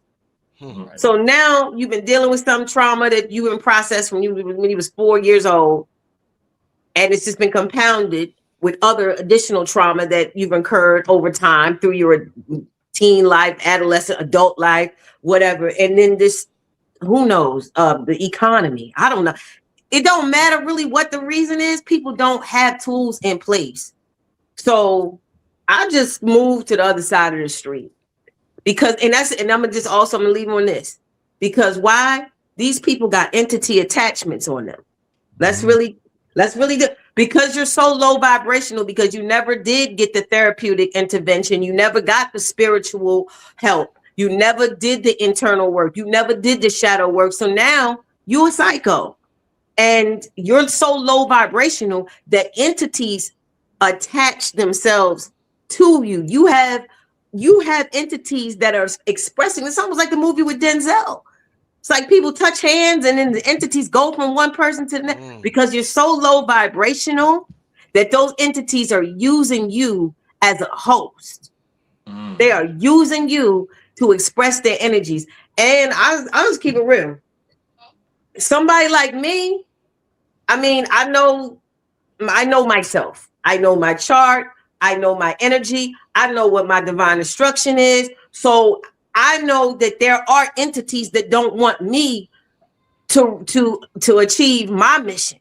That's just spiritual warfare. We wrestle. We don't wrestle flesh and blood. We wrestle principalities in high places. So I'm aware of that too. So even though this man is saying this to me, it's not really him. He's a host for an entity attachment. Right. So all of this is going on. You like when you ask, are people losing their minds? Yes. And it's an intentional, deliberate agenda to normalize it so that martial law, government. This is my theory. I think I don't know. So yeah, great information, y'all. Yeah. It's people walking dead. Yeah, it's people. Some people are walking dead. They're walking dead. They don't know who they are. They're disconnected. So this is why the dis-ease, it brings them ease. It's also how the North Node was in Pisces, which is escapism. People have been escaping. But with the North Node shifting to Aquarius, you got to see that those things don't work no more. Yeah, no escape. You got to face these things now. You got to see all the things that you've been escaping. You have to face it. And if you don't face it, you're going to have to return back to Earth through a different body. Because to move into the heaven on Earth, you have to learn your lessons. You have to move to different levels of the game. If you keep escaping, you keep wanting to smoke the weed, Smokey, you keep wanting to do the plant medicine journey, doing all these journeys, and you still not having the revelations, you're going to see that you're going to feel stuck. You're going to feel lost. You're going to get angry. You're going to be more mad. You're going to be more intense because you haven't found the center of who you are from your soul. So if you don't find your center of who you are from a soul, you're going to keep walking dead. And there's a lot of people just walking dead here in this society. Indeed. You know, I got one last question, then I'm going to take a couple of questions from the chat. With the energy that is accessible at this time with the Lionsgate, I'm wondering if one particular form of, for lack of better words, magic or meditation is more beneficial than the others, considering the alignments or considering the planets. Maybe the planets is in the water sign or a moon sign. So if is it better for somebody, and when it comes to manifestation, is it better for somebody to, like, let's say, use fire and tap in with a candle? Should they go on a mountain with the air? Should they be by the water? Is one particular form of meditation better than the other right now during this particular portal? I think it determines on, to me, at least for me, and I'm sure they have more knowledge in certain spaces. But for me, I think it really depends on you yourself. Like I mentioned earlier, that this Lionsgate is really just a tool. If you, I mean, granted, the different shifts of the planet and everything else are going to happen, but if it's almost like a hammer, if you just leave the hammer there and you don't use it to nail something in the wood, it the hammer's still there, the wood and the nail is still there, but if you don't use it, it's just it's really no good to you. Or if you don't believe that, even if you do use it, if you don't believe it or know it, it's still, I mean, that's, to me, it just all depends on you personally, where you're at in your life and how you view how you manifest and those different things. Because for me, I like darkness, I like silence, like I like darkness. I just love the dark. Like my kids, or even somebody had said something to me one time, man, you like darkness like that, you're not scared of the entities and all that stuff. And I told him, I said, bro, the entities that you think that you scared of, they answer to the people that I'm, or the entities that I deal with. So I'm not scared of, definitely not scared of none of that. So to me, I think, and I like fire too. It's just, it really, I'm into like the wind, the trees speak to me. I really love all of it. And to me, it's almost like a Swiss Army knife. You can I can, at least for me, I can, depending on what I feel and what's going on, I can really tap into each area. You know, if I walk to a tree and I want to touch a tree or put some rocks and do some different things, or some crystals by a tree, I can do that. Or if I want to use fire, if I want to use water, and that kind of thing. To me, it just depends on you. Again, because this is just a tool. You use it how you want to use it. And to me, it's more about knowing that whatever your intention is, knowing that that's the result I want in whatever divination or everything you're doing. Indeed. I think that the thing that brings us all together is that we're all in the realm of matter, right? And when we're talking about matter, we're talking about material, right? That's a good point. And so if you're talking about manifesting on the material, you need to find out what matters to you. Yeah. That is what's real to you. What matters? Find something that matters. Find something, and don't let anybody tell you, oh, this is materialistic. Oh, this is that. This is matter. It's all materialistic. Aquarius about that paper. She don't play. Absolutely. She don't play. So, because my spirits don't play with me. They charge me big time. They charge me big time.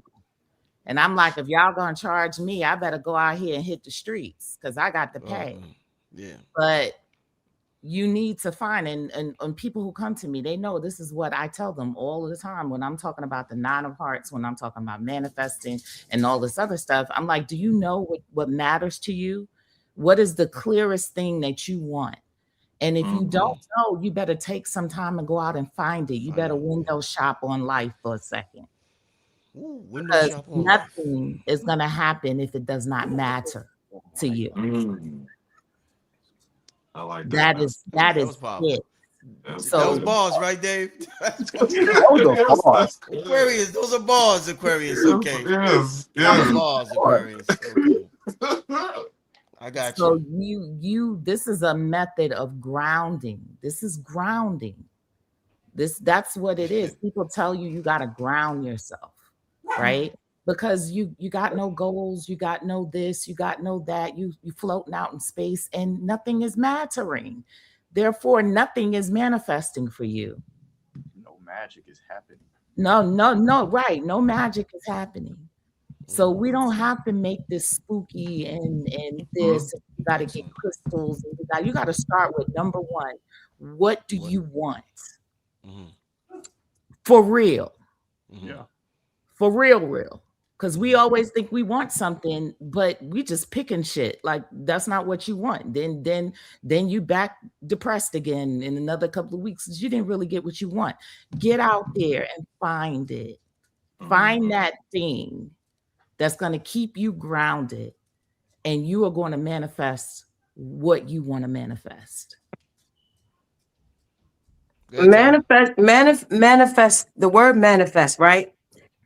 It literally means, when you look in the etymological dictionary, it means to receive by hand. Okay? So I'm of the belief that whatever it is that you want, in terms of what shows up in your reality, it's bigger than want. right? Because there's already a plan in motion. All you have to do is receive it by hand. Like there's times when you might have been walking down the street, right? And there's a $50 bill on the ground. What did you do for that $50 bill to be on the ground? Nothing. You just showed up, because I bet you that day Jupiter was aspecting your Venus or something. I could prove it. Like I could prove that there was energy that day that pointed to you having that experience, right? Because nothing is haphazard in this universe. But manifestation literally is you receiving by hand. What you have to do is just show up, which with your hands extended. I believe the role nature plays. This is all relative, because everybody is, doing what works for them. But the role that nature plays, and whether you go, sit under a mountain, and they say if you want to do long term, you want to manifest things long term. Capricorn and Saturn, of course, is long term things, and mountains represent Capricorn, Saturn. So you would, maybe go to a mountain. You go to the ocean for certain energy work that deals with emotions, feeling, even creativity, because we're dealing with flow and water. But the elements in nature, I believe they are there for you to find answers. I believe, like, that song, the answer is blowing in the wind. There's an old song called The Answer is Blowing in the Wind. I literally believe the answers are in the wind. The answers are in the waves in the ocean. The answers are in nature. The answers come from the sun. A lot of people would tell you when they sun gaze, that expedites manifestation, if you will. But I believe that the divine plan is already established. It is already in motion. And what our job is to do is to align. See, to me, it's about, I got this lyric where I say, you do manifestation, I do divine alignment. And to me, it's about aligning. Because right now, if you were to be like, I want to rub my hands together and I want $10,000 to just be on this table, it's not going to happen like that, right? Just sometimes we confuse this idea of magical sort of events and manifesting. I think what everybody should do, this is my opinion, is to be in alignment with the plan as it is unfolding in your life, based on your divine assignment, based on your strengths, gifts, and talents and lessons. Because while you're trying to manifest this or that, you might have a lesson you have to learn about patience. You might have to have a lesson that comes up that you have to learn about strength. Maybe you have to end up grieving a loss of something, and because something happens, and you have to learn how to pick up the pieces. And life doesn't stop, because you still have lessons and challenges, and you still have assignments. So the thing is to just be in alignment, and then open the hand. And on that day, at that moment, at that time, what is supposed to come about will come about. It has already been planned. The divine, the Most High, already worked it out. Just open your hand. There's no, I'm gonna make this. You ain't gonna make yourself be a professional ball player if that is not why you are here. It's just not gonna happen. You're not gonna do it. But what you're gonna do is, if you choose to be in alignment with the plan that was assigned to you, you will open the possibilities for the best experience that has been assigned to you. I'm never going to be Serena Williams. I can do all the manifestation chants and rituals. I was not here to do that. I'm not here to be a professional tennis player. So you got to be in alignment with your assignment, in alignment with your assignment, and then just open your hand and receive. Yes. I think the first thing is understanding your blueprint. What is your design? What is your astrology? What is your human design? What is your cardology? Whatever it is, you need to know your design. And then the second thing is ask. Ask. It's like you're ordering food when it's like you're ordering food when you're manifesting. You want to ask. I guess my cat wants to join us. But you want to ask, and when you want to ask like you're ordering food. When you're going to a restaurant, you know you're going to get that food. Once you order your food, you get your food. You know you're going to get exactly what you want. So I think the biggest thing that we need to do with manifesting is asking and knowing exactly what we want. And as long as it is with our design, the universe is going to bring us the blueprint that's connected to our design. Another thing that I really do with manifesting is writing. When you write things into existence and you use blue ink and you do it in cursive, this is when you're using the energy of the etheric and bringing it down to the physical. So writing and using blue ink, you're activating 1,000 neuron pathways in your brain. And when you write things into existence, this is how you actually manifest. It's even connected to the future. If you look up the future definition, it says when you're present and you're writing, you're creating the future. So to predict your future, to manifest your future, is to get present and to start creating through writing. Indeed. Family, what a show, what a show, what a show, what a show. You know, before I get to the question from the chat, I just want to say, Ty, you know, I did previous shows. I did a show where I said, I don't like that word manifestation. I don't like that word.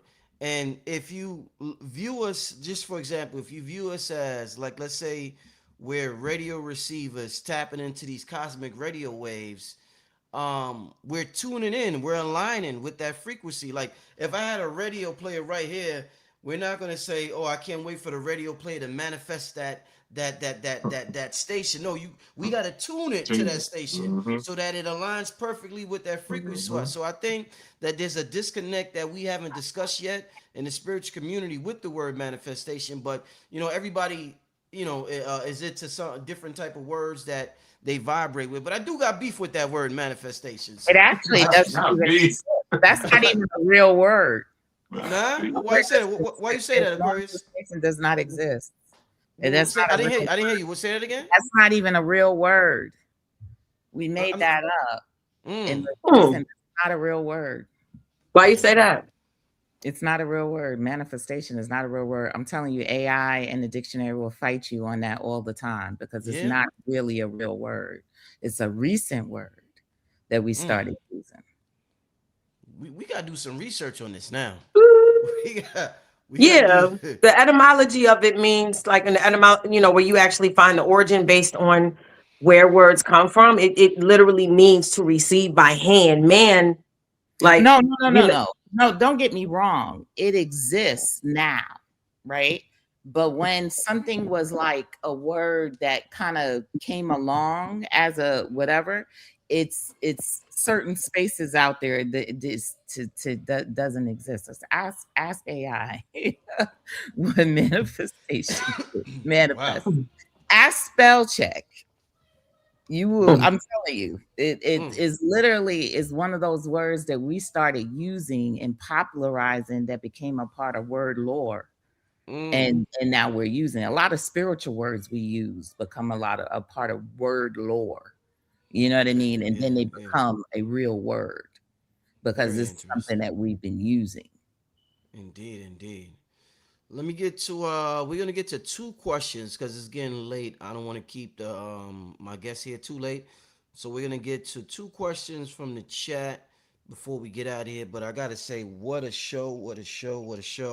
Everybody comes from such a unique perspective that is just so on point. Honestly, y'all are all dope. Thank you. Yeah. Likewise, yes. Allowing me to grace y'all presence. I already know I'm a big fan. So you know I'm a fan, Grace. I'm a fan. And thank you. I haven't met you, brothers, but y'all are awesome. So thank you. Yeah. Y'all are allowing me to grace your presence. Very, very phenomenal. I knew it was gonna be amazing. I told Rich it was gonna be an amazing show. Yeah, you did. Indeed. First question. Let's see. what should we be looking for after the solar eclipse on the 12th? People to drop. Come on now. Come Oh, on. Like shit. I that? hate to be so mean, but Whoa. shit, people Wow. will drop. Come on. Oh my goodness. Could you Yeah. explain Right. that? Yeah, Wow. Could you? yeah. Because if we can't do it, I'm waiting for the universe to do it. Go ahead. Oh my goodness. Damn. Right. She's raw. She's raw. She ain't no joke. She's Hey, they made me Um, this way. I tell them, y'all made me this way, so you love me this way. So hey, That part. she's raw. 12 to 8, 20th. That Yeah. part. I think it's whatever you've been intending To 8, to show up for you, you know. And then to me, I think the best thing for you to do is just show up for yourself. Mhm. Show up for yourself. yeah, In we my have opinion. we have to remember that this is also a new beginning. Mm. It is a new moon. You know what I Mm. mean? I think sometimes, like when we hear eclipse, we're thinking a solar eclipse, whatever. We're thinking endings and blah blah blah, and it overshadows the fact that this is bringing in the newest of a huge new time for you. You know what I mean? And you got to focus on that so you can celebrate. You can be happy because a new time is coming because obstacles were removed from your path. Yes. Right. And then how you show up for yourself is how you get the mood. You get it really determines you if you've been in this place of sadness, being in a place of doubt, being in a place of just negative self-talk, then you're going to get that reflected back to you in a really positive, not positive, but a really powerful way. But if you don't have to be perfect with this thing, just long as you, to me at least, long as you just in a space where you can walk forward and you just, okay, I got this, and understand your mindset and how you go about your daily life. As everyone talked about today, the love for yourself and how you continue to move. I like to say I love myself so I can love others. I like to move like that. You know what I'm saying? That's just, to me, that's what you should be looking for. And whatever powers, whatever different things that you believe that you have with your abilities, use them joints. Whatever do you do in life, use them. Don't be scared of them. Use them. Like, use them heavy. Like, rely on your gifts heavy because they're yours. Don't be scared of them. To me, that's the biggest thing. If you want to be looking for something, look for your gifts. Look for you to use your gifts. Look for that. Powerful, Dave. Yeah. Solar eclipses always come with new moons, and lunar eclipses always come with full moons. And what makes a new moon an eclipse is the closeness to the nodes. That's why that's the difference between any other new moon that happens during the year and a solar eclipse or lunar eclipse, just to put that out there. So what that means is, what does eclipse mean? It means something is being overshadowed, right? So the sun and moon are together in a new moon and the eclipse. So we have the sun, we have the moon being eclipsed by the sun. So what's happening there is the sun is what? Your egoic force. Rules Leo, everything we said all this whole discussion. Your creative expression, the childlike nature in you. And for some people, being childlike is different from being childish, two different things, but depends on what frequency you're on. Leo rules the heart. So some people may even have heart issues going on. So it all, you can't single out how the energy will show up. It's just the energy can show up numerous ways, but new moons are always new beginnings, and solar eclipses are new moons on steroids. So what you want to do is think about the seeds that you want to plant, because new moons we plant seeds. The seeds that you want to plant around Leo related things. Let's just say you're trying to, you having a baby, you're trying to have a baby or get pregnant. This may be a good time to plant a seed with respect to you possibly having a child in the near future. Leo is a sign of children. And of course, this varies based on your chart. There's a lot of factors to take into consideration. I might be talking to somebody, who is a Capricorn, which means they would have Leo in the 8th. So that would, what I mean? I'm just letting you know it's a case by case basis. But yeah, it's a new moon on steroids. So start to think about what you want to expand in terms of your expression, your confidence, again, like Rich said, bravery, all of that. But also take your own chart into consideration and seek professional assessment of your chart. Yeah. And the storyline has already begun playing out, by the way. A lot of times we focus on these dates that is going to happen, but these big events start happening before the dates. So all you need to do is pay attention to what's happening in your life right now. Pay attention to the story that's building already. It doesn't just come and hit you out of nowhere. The story has already begun. So look at the story that's beginning in your life already and know that that's what's manifesting from this eclipse. Indeed. It's really about who you want to become. Who do you want to become? The biggest fulfillment in life is not material fulfillment. It's becoming. It's all about who we're came here to be. Talk to him. It's not even, and we're talking about astrology, but you have to understand, we all have to understand that astrology is the body. We can command. We can command. We don't have to just ask and hope. We can command. So the more we take our full power and command and become, it's going to happen. And there's no way it cannot happen. I want to ask the two ladies on the panel something in particular because it pertains to y'all. Because we were just talking about manifestation. The 888 is about manifestation. So they say when you want to bring life to something, and whether it be an idea, I don't know Ty Phoenix too well. I know Aquarius is a businesswoman. Like she get busy in the business world. And when you want to bring ideas or businesses into this existence, do y'all look at it from the mind frame of how y'all felt when y'all was giving birth to a child? Y'all know about the first trimester, the second trimester, the third trimester, so you know what's gonna happen after you impregnate yourself. You know what I'm saying? Because as men, that's interesting for me to know as a man. Like, what's your mind frame going into manifesting? Go ahead. Well, you hit it on the nail when you said babies. Definitely for me, I have 8 children, so which are grown now, and now I have multiple businesses. So I look at it, people, it's like, well, you do so many things. I had so many kids. I'm fertile like that. You know what I mean? So my fertility also is in business. And I do look at it like that. I do look at, I've given birth to this. I can't abandon this. I have to grow and cultivate this. This grows within me. So I already know what's happening. I already know what's coming. It's not a surprise when you look at it from that perspective. You don't have to be surprised by these astrological aspects. You don't have to be surprised about what you quote unquote, what you might bring into being, because it's already there. It's already a part of you. You're just cultivating and growing this.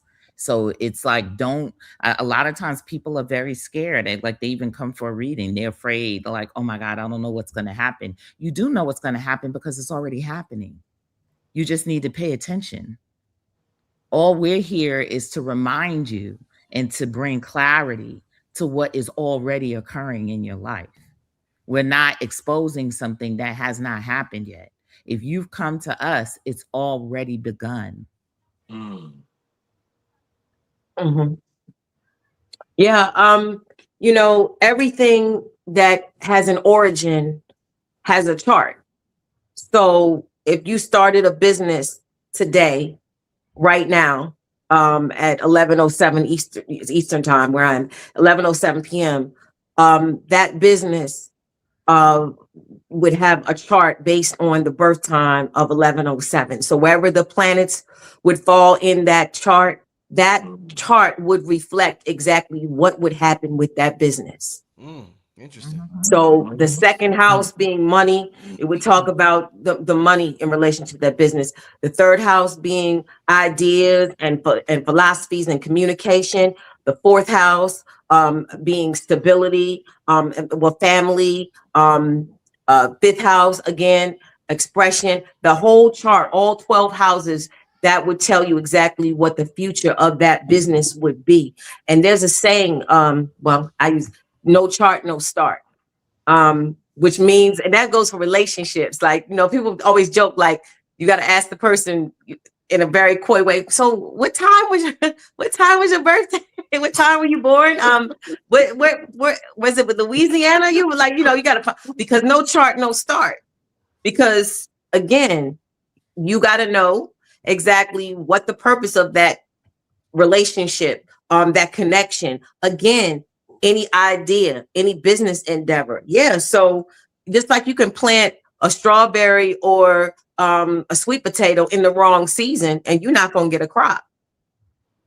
You plant things, in the right time, in the right season. You find out again, your cards, like, Query said, you find out, because you could start the business in April, but let's just say, Saturn is going to trine your Jupiter 2 months later, in June. Now you got a long-term Saturn, expanded business, this business, and Jupiter's expansion, or Venus or whatever is gonna conjunct your Jupiter at that time. So now Venus is resources and Jupiter is amplified. Jupiter is everything expanded. So you might be like, I'm gonna wait. I'm not gonna start that business to April. I'm gonna wait until Venus crosses my Jupiter. We are very deliberate when we know how these sciences work. So yeah, to answer your question, do you see a business the same way you would see the seed that you would carry that would become a child? Yeah, because it has a chart and you have to know exactly how that chart is going to play out and what that business is going to produce for you. Yeah. This is the law of cause and effect. This is karma at play. Everything has an effect, and you can find out what that effect is going to be based off of the start, the where it started. That's really what karma is. Karma is looking back to when something starts and what it becomes later on based off of when it started.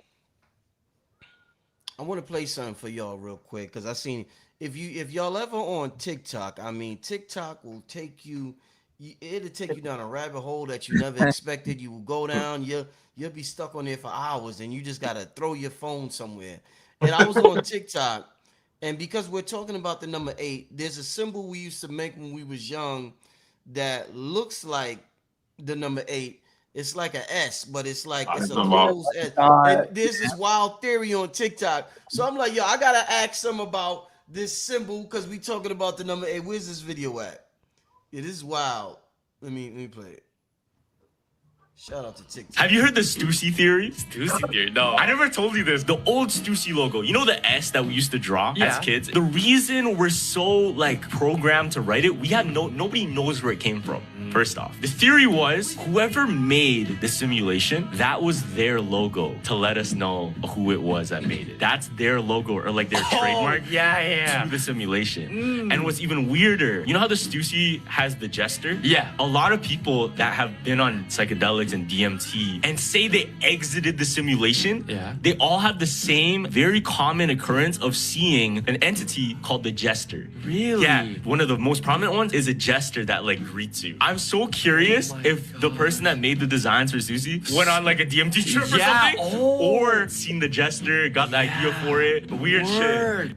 All right, so now this is hilarious because this is they're saying whoever made this simulation, this is their logo, and they talking about people on DMT seeing the jester when they leave. And it's funny because I always talk about this channel, I'm not into DMT and all that a lot, but I did do Bufu.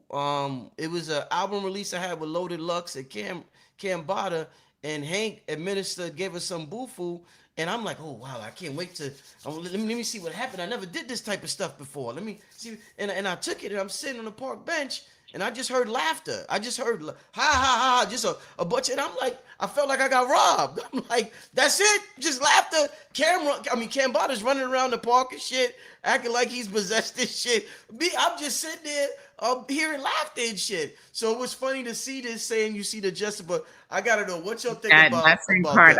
cardology. The Joker is Oh, the Joker is the Jack of Spades. It represents the next level that you're going to. Just like that's why they use it in tarot.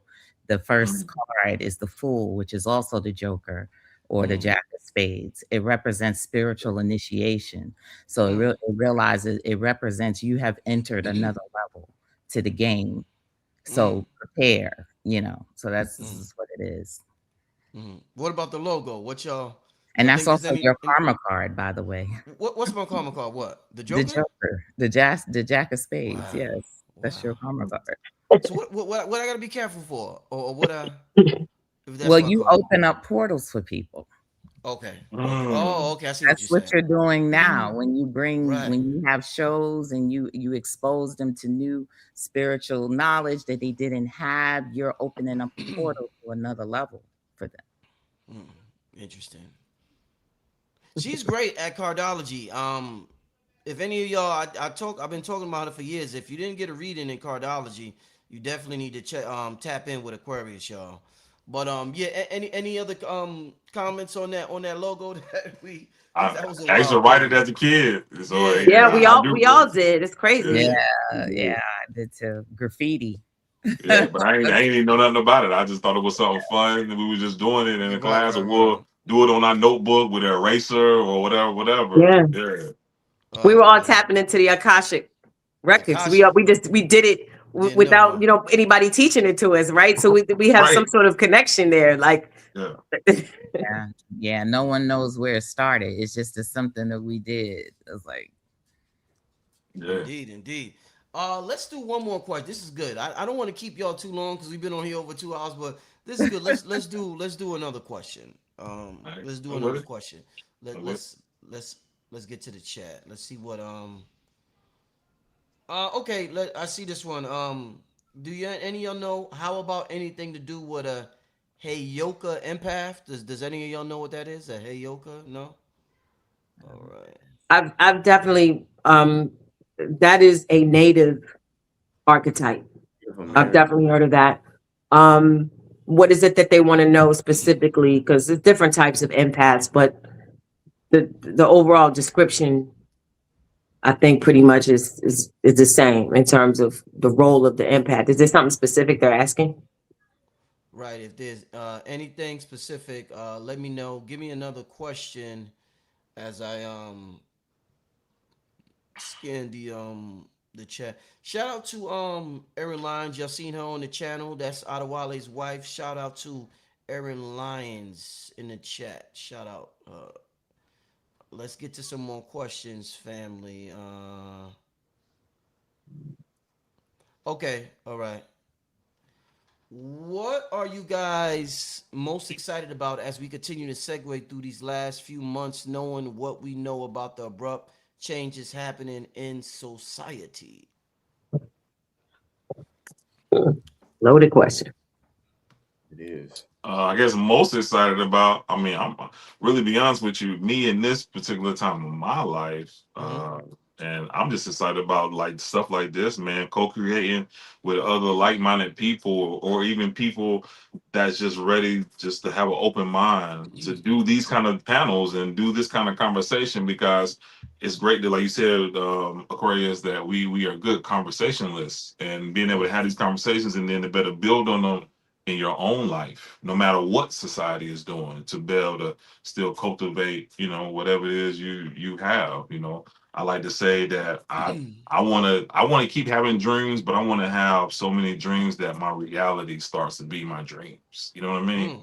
So I want to be in that space, but I love that for me, but I would really love it for other people as well. Like I think we all can build and do all the different things that we do. So Aquarius, I hope you do more businesses, top Venus. I hope you continue to do everything that you do. I just hope you continue, you got your son, you got everything that you're doing. So I just, Rich, you know, you keep doing your thing. Like you said, you a portal. That's powerful, bro. Because you do connect and bring a lot of different ideas and different things together. And then even when people don't, it's funny. At least I never seen it.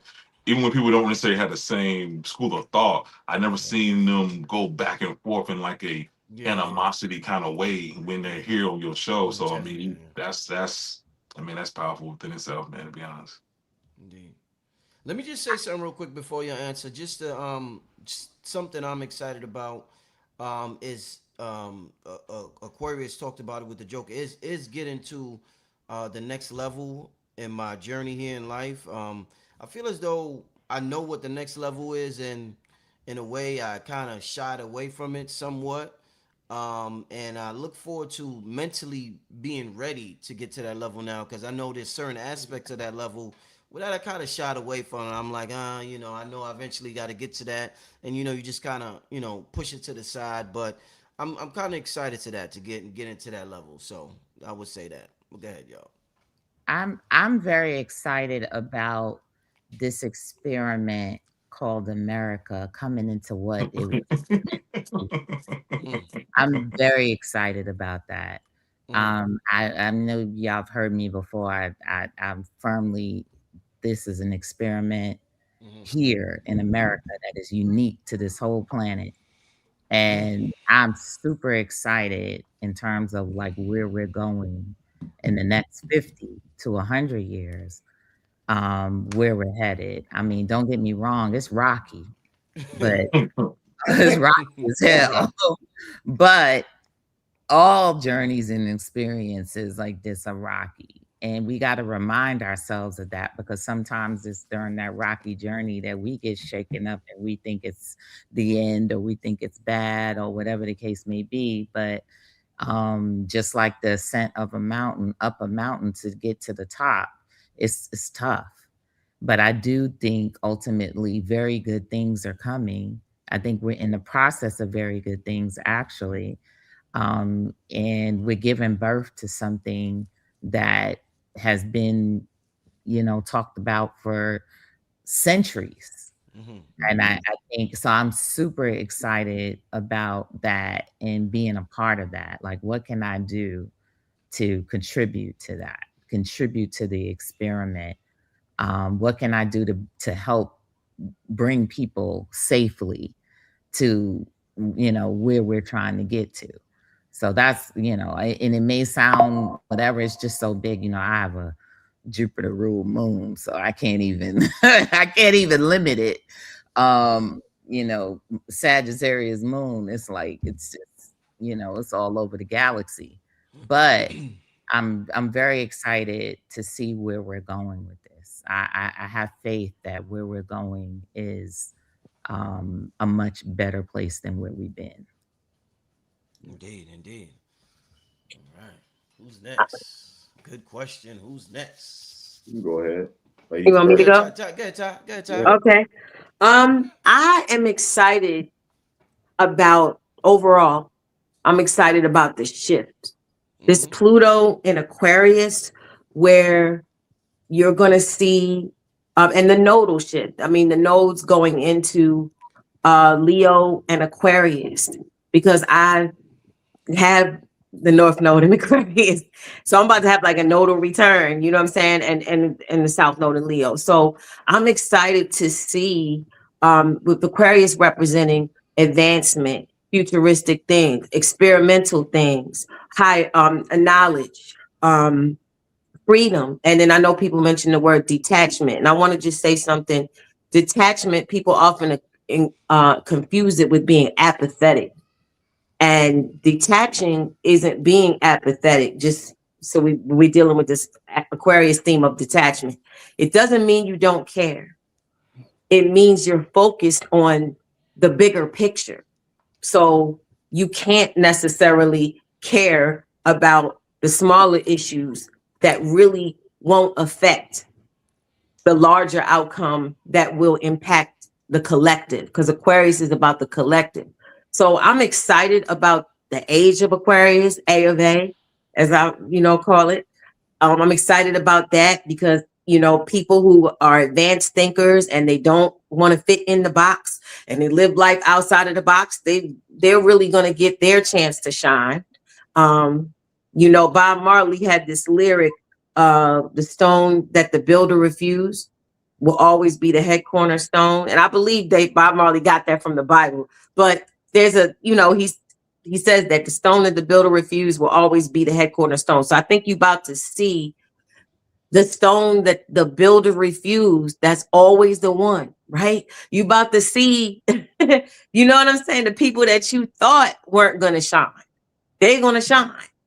The people, you know, like Aquarius said earlier, it's a shift in the power dynamic. Pluto and Aquarius is power to the people. So I'm excited about that.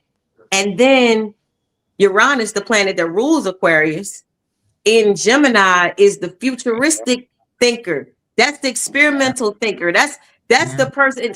So I'm excited to see all the lyricists where people say, we don't want to hear lyrics. We don't want to hear thought-provoking lyrics. We don't want to hear intelligent lyrics. I'm excited to see that whole mindset go by the wayside, because Uranus in Gemini says, if you can't keep up with the ideas and the perspectives, like Aquarius said earlier, it's all about different perspectives. You can't keep up, you out of here. So I'm just optimistic overall in the larger sense about smarter, adventurous, fearless people finally getting their chance in the spotlight, getting their chance to impact the collective.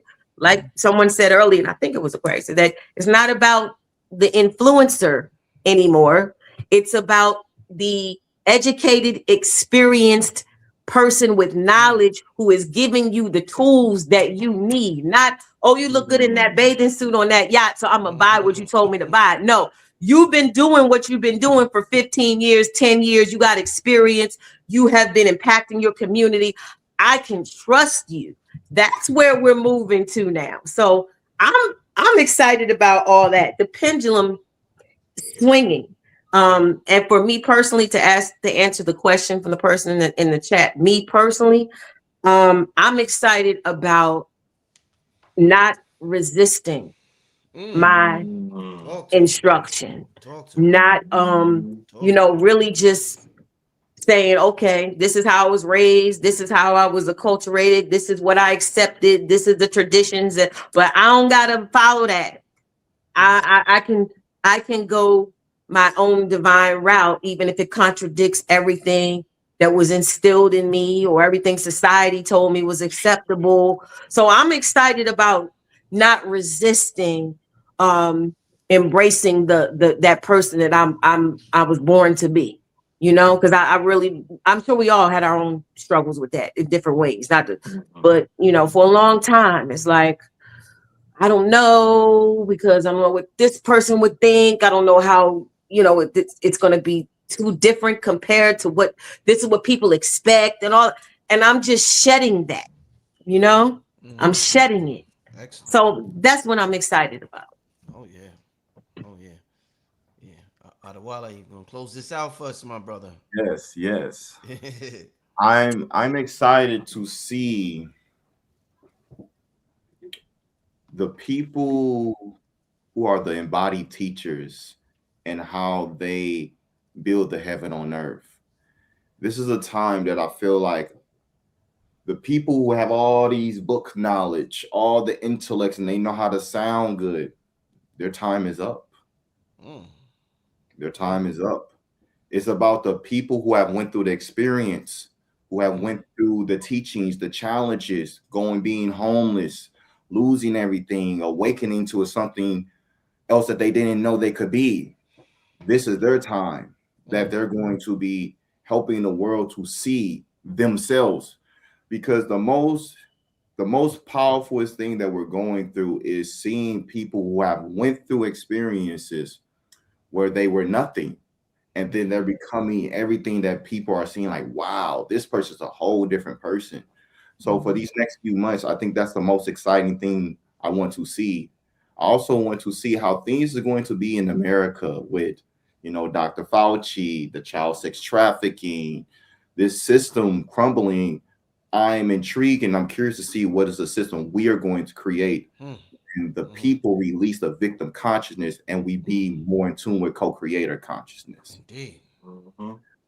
Individually of what I'm going through, I'm only 30 years old, and me being 30 years old, something that I was doing when I was 3 years old is I would access the Akashic records, but I didn't know it was Akashic records. I was just a person seeing things, being in different dimensions, different realities. But I'm at the time of where I'm at in my life to embrace it and not feel like something is wrong with me or if society's going to accept me. I don't give a fuck if society accept me. I'm here. I'm doing it. And what I'm doing, you probably never seen it, but I'm going to show you a different way of how to do things.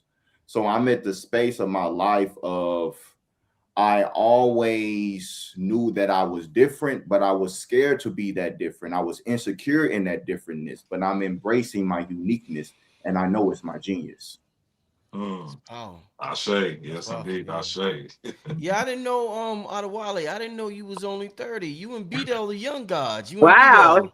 Yeah, him and B-Dell, y'all the young gods. Okay, Young yeah, that's good. bulls. We need y'all. We need the, I think B-Dell's like 28 or something like that. So the up and coming young. Yeah, that's dope. That's dope, my brother. Well, I mean, what a show. What an amazing show. Thanks for staying on here for 2.5 hours, family. Thanks for staying tuned in for 2.5 hours. I know y'all all got amazing services and products. Please leave your contact information or any events or anything you got coming up so that people could get in touch with y'all. All right, yeah. So just hey, hit me up on YouTube, Alchemy Avenue. Got a YouTube channel. Got a lot of good information.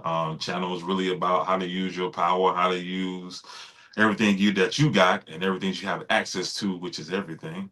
And better use that throughout your day-to-day life, no matter what you do. We need your power, your insight in every field of whatever that field is. Study. If you work at a bank, if you work at a restaurant, if you're a bartender, whatever you do, I think your power and your ability to acclimatize that to what you do is very important.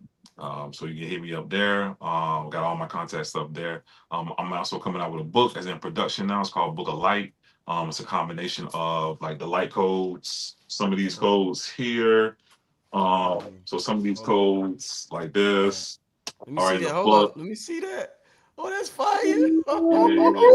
So it's 25 of these codes, and they have 25 passages with them. And I mean, it's really a Swiss Army knife kind of book that you're gonna be able to pick it up. You're gonna be able to read a paragraph, a sentence, or maybe just a word to better do what you need to do. So that'll be out soon. So I need that immediately. Like I'm talking about. Sure. I'm talking about immediately. Yo, no lie, family. Listen, I got one of Dave's. I showed y'all the other day. So I took this out. I had a studio session. Probably about my girl took the kids and I forgot where they went to LA. They went to LA. She went to visit her niece. And Cambada, Blue Pill, Red Pill, a bunch of people. We was having like a writers camp. We was working on music, and I had this in the area that day. And every time I'm making beats, and I always look back at it, and I just felt like it was talking to me. So his light language joints is alive, y'all. I keep telling y'all this is some real stuff right here. So shout out to Dave and what he do, y'all. I keep this in my room. And that's what I told her to do for you. I told her because when I create these light codes, I always had the intention, but I give it instructions because it's your creation. So you tell it like you was. I forgot who said about you order something and you expect to get it. So I told it to be an assistance for you, whatever you're doing, or whoever needs it that's in your vicinity and views it. Just be an assistance to whatever that is. On the back, you wrote clarity and power, and I told you, I said, yo, Dave. That's exactly what I need. I'm tapping into right now for clarity because I needed to be a clear channel. I didn't want no static. You know how the radio got static. I want if I'm a radio, I want to be clear. I want my shit to no static. You hear the music loud and clear. So it's exactly what I need to. Thank you, brother. But go ahead. Who's next? You can catch me on AquariusMaximus.com. You can catch me at guapcoin.org. Yes, we still have Guapcoin. You can get the EB browser, Everything Black, I have a browser, a Web3 browser now on Apple and on PC and Mac. It's called Everything Black. You can go to everythingblack.tv to get it. And I just released Cardology Studio, which is a software probably like the fullest, most extensive cardology software I've done yet. You can get that as well. And I'm constantly putting out apps and software. I mean, people know me that I have quite a few things out by now. And like I said, definitely listen out for Guap Coin because we're still doing what we're doing. We're still taking Guap Coin globally and still building communities, etc. So yeah, that's where I am. Awesome. So a lot of people know me as a musical artist. I do high vibrational hip hop or high vibrational music. So you will always walk away with something when you listen to my music. The most recent song I released is called MCE. That stands for Main Character Energy, because Leo season is main character season. So, and if you go to my Instagram, which is Ty Phoenix, no spaces, no underscores, TIYEPHOENIX, just like the city in Arizona, Phoenix, spelled TIYE Phoenix. That link there, it'll take you to the links will take you to my music. Again, all high vibrational. So you want to raise your frequency, there's many ways to do it. And one of those ways is for you to tap into my music. Now, as an astrologer, my astrology company is called Chart Smart. The slogan I go by is men lie, women lie, but the stars tell the story. And that's the truth. So, and that same link on IG will take you to my site, where you can get a variety of astrology products. If you heard a lot tonight about this degree, the nodes, and you like, I want to be more well-versed in astrology, I have videos on my site that you can purchase, very inexpensive. Not even books. You don't got to read. You can just press play while you're washing the dishes or doing your nails. I have a video called Astrology for Geniuses. So that would tell you everything you need to know that we all talked about tonight. What is the best day should I play the lottery? When should I try to get pregnant? All of that. Astrology for Geniuses is made really simple. The most recent video I dropped is called The Jupiter Flame. How to get the most out of Jupiter and Leo. Jupiter's going to be in Leo for the next year. You want to know how to get the most out of it? That video is on there. I got a video called Merging the Shadow. Shadow work for all 12 zodiac signs.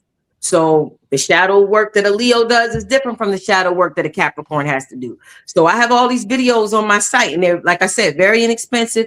Go to the site. And of course, you can order a reading. You can order a birth chart reading. And I normally give a discount for whoever's birthday it is. So it's Leo season.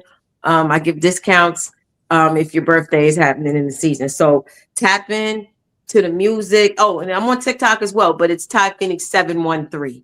There's fake pages on TikTok, but who cares?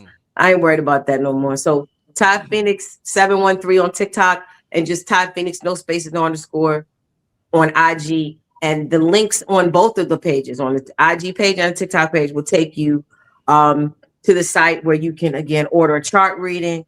And that's any chart reading. Synastry, you and your boyfriend, girlfriend, you and your boss, birthday, which is the solar return reading. You want to know what your year is going to be like after your birthday for the following year. And then regular natal chart, any type of chart reading you want to do. Like I said, read the chart for my business. I'll read it. So yeah, tap into the music and tap into the astrology. Thank you for having me, Rich. This was awesome. I gotta tap in with you with that music. I've heard some of your stuff on Instagram. Amazing music. And I got your contact now. I definitely look forward to tapping with you with some music. Definitely. Thank you. All right. So you guys can find me on Instagram at Akashic Wizza, AKASHIC Wizza, WZA. That's my Instagram name. That's my YouTube name as well. So what I do is I channel the Akashic Records. So if there's anyone who's looking to understand their blueprint, understand who they are, understand their star system, where they came from, and what they need to do on Earth, I do Akashic Record sessions. So if you're looking for that, you can go to my website at adewaleadeoye official.com. If you're looking to do mentorship to understand how to move with your gifts and how to apply it into this world, I also help people to do that as well. So if you're looking to understand who you are, what and what you're here to do, you can reach out to me with that. And thank you for bringing me here, Brother Rich. Indeed. You know, Adewale, I've heard such great things about your readings, man. So definitely keep doing your thing. People, they always come back to my channel and they say, yo, I got an amazing reading from Adewale. So yeah, you out there, yeah, the word is getting around that you're doing your thing with the readings, my brother, for real, for real. Thank you. Also, I want all of y'all, because there's so many links. If y'all could all text me your information, and in the comment section, I'll pin it at the top of the comment section. So when people watch this video again, it'll be right there for him. So everybody just text me all your information and I'll put it right there. Okay. All right. One last thing. Yeah. Me and my wife is having a Sacred Union Lionsgate portal tomorrow. So if you guys are wanting to go to that, go to my wife page, Aaron Lyons Official. You'll see all the details. And if you guys looking for a Lionsgate thing, you can come to ours tomorrow. Exactly. What time is it? What time is it, Adewale? It's at I believe what Pacific time? 9 a.m. Pacific time. Okay. So that would be what, 12 Eastern 12, time? 12 Eastern. 12 EST. Yeah, that would be 12 Eastern time. Okay, dope. Indeed. Yeah. Give me your information. But once again, phenomenal show. I want to thank all of y'all for coming on the show, and I look forward to talking to y'all soon, family. All right. Thank you so much. Bye. All right. Y'all take care. Have a good one. All right. Family, tomorrow I will be. Have you heard the Stussy theories? Oh shit! I will be at InvestFest tomorrow. I'm gonna go live for a little while at InvestFest. So that'll be in the afternoon tomorrow. So y'all stay tuned for that. There's so many dope vendors at InvestFest. So I'm gonna go live for a second and just let y'all see some of the vendors. You know, these are like unique vendors that, you know, we don't see that often. I know Blue and Red Pill's out there. I think KT's out there with a table. But yeah, I'm gonna go live probably around 3:00. So y'all could tune in around 3:00 for that. But wow, what an amazing show tonight, huh, y'all? What an amazing show. What y'all thought about this show tonight? We ending late. I've been on here for 2 hours and 36 minutes. Yeah, it was an amazing show. And we're bringing tomorrow's the 8/8, so you know, we right on time, you know what I'm saying? Shit. Shout out to Mama Kali. I see Mama Kali hit me up too on a text. She enjoyed the show. Shout out to her. I told you I'm gonna have that sister on soon. Yeah, Red posted some of his videos today. Yep. Yeah. But yeah, I'm not gonna be on here too much longer. Just want to let y'all know about tomorrow. I'll be going live during the afternoon. All right. But with that being said, let me see what else y'all talking about in the chat.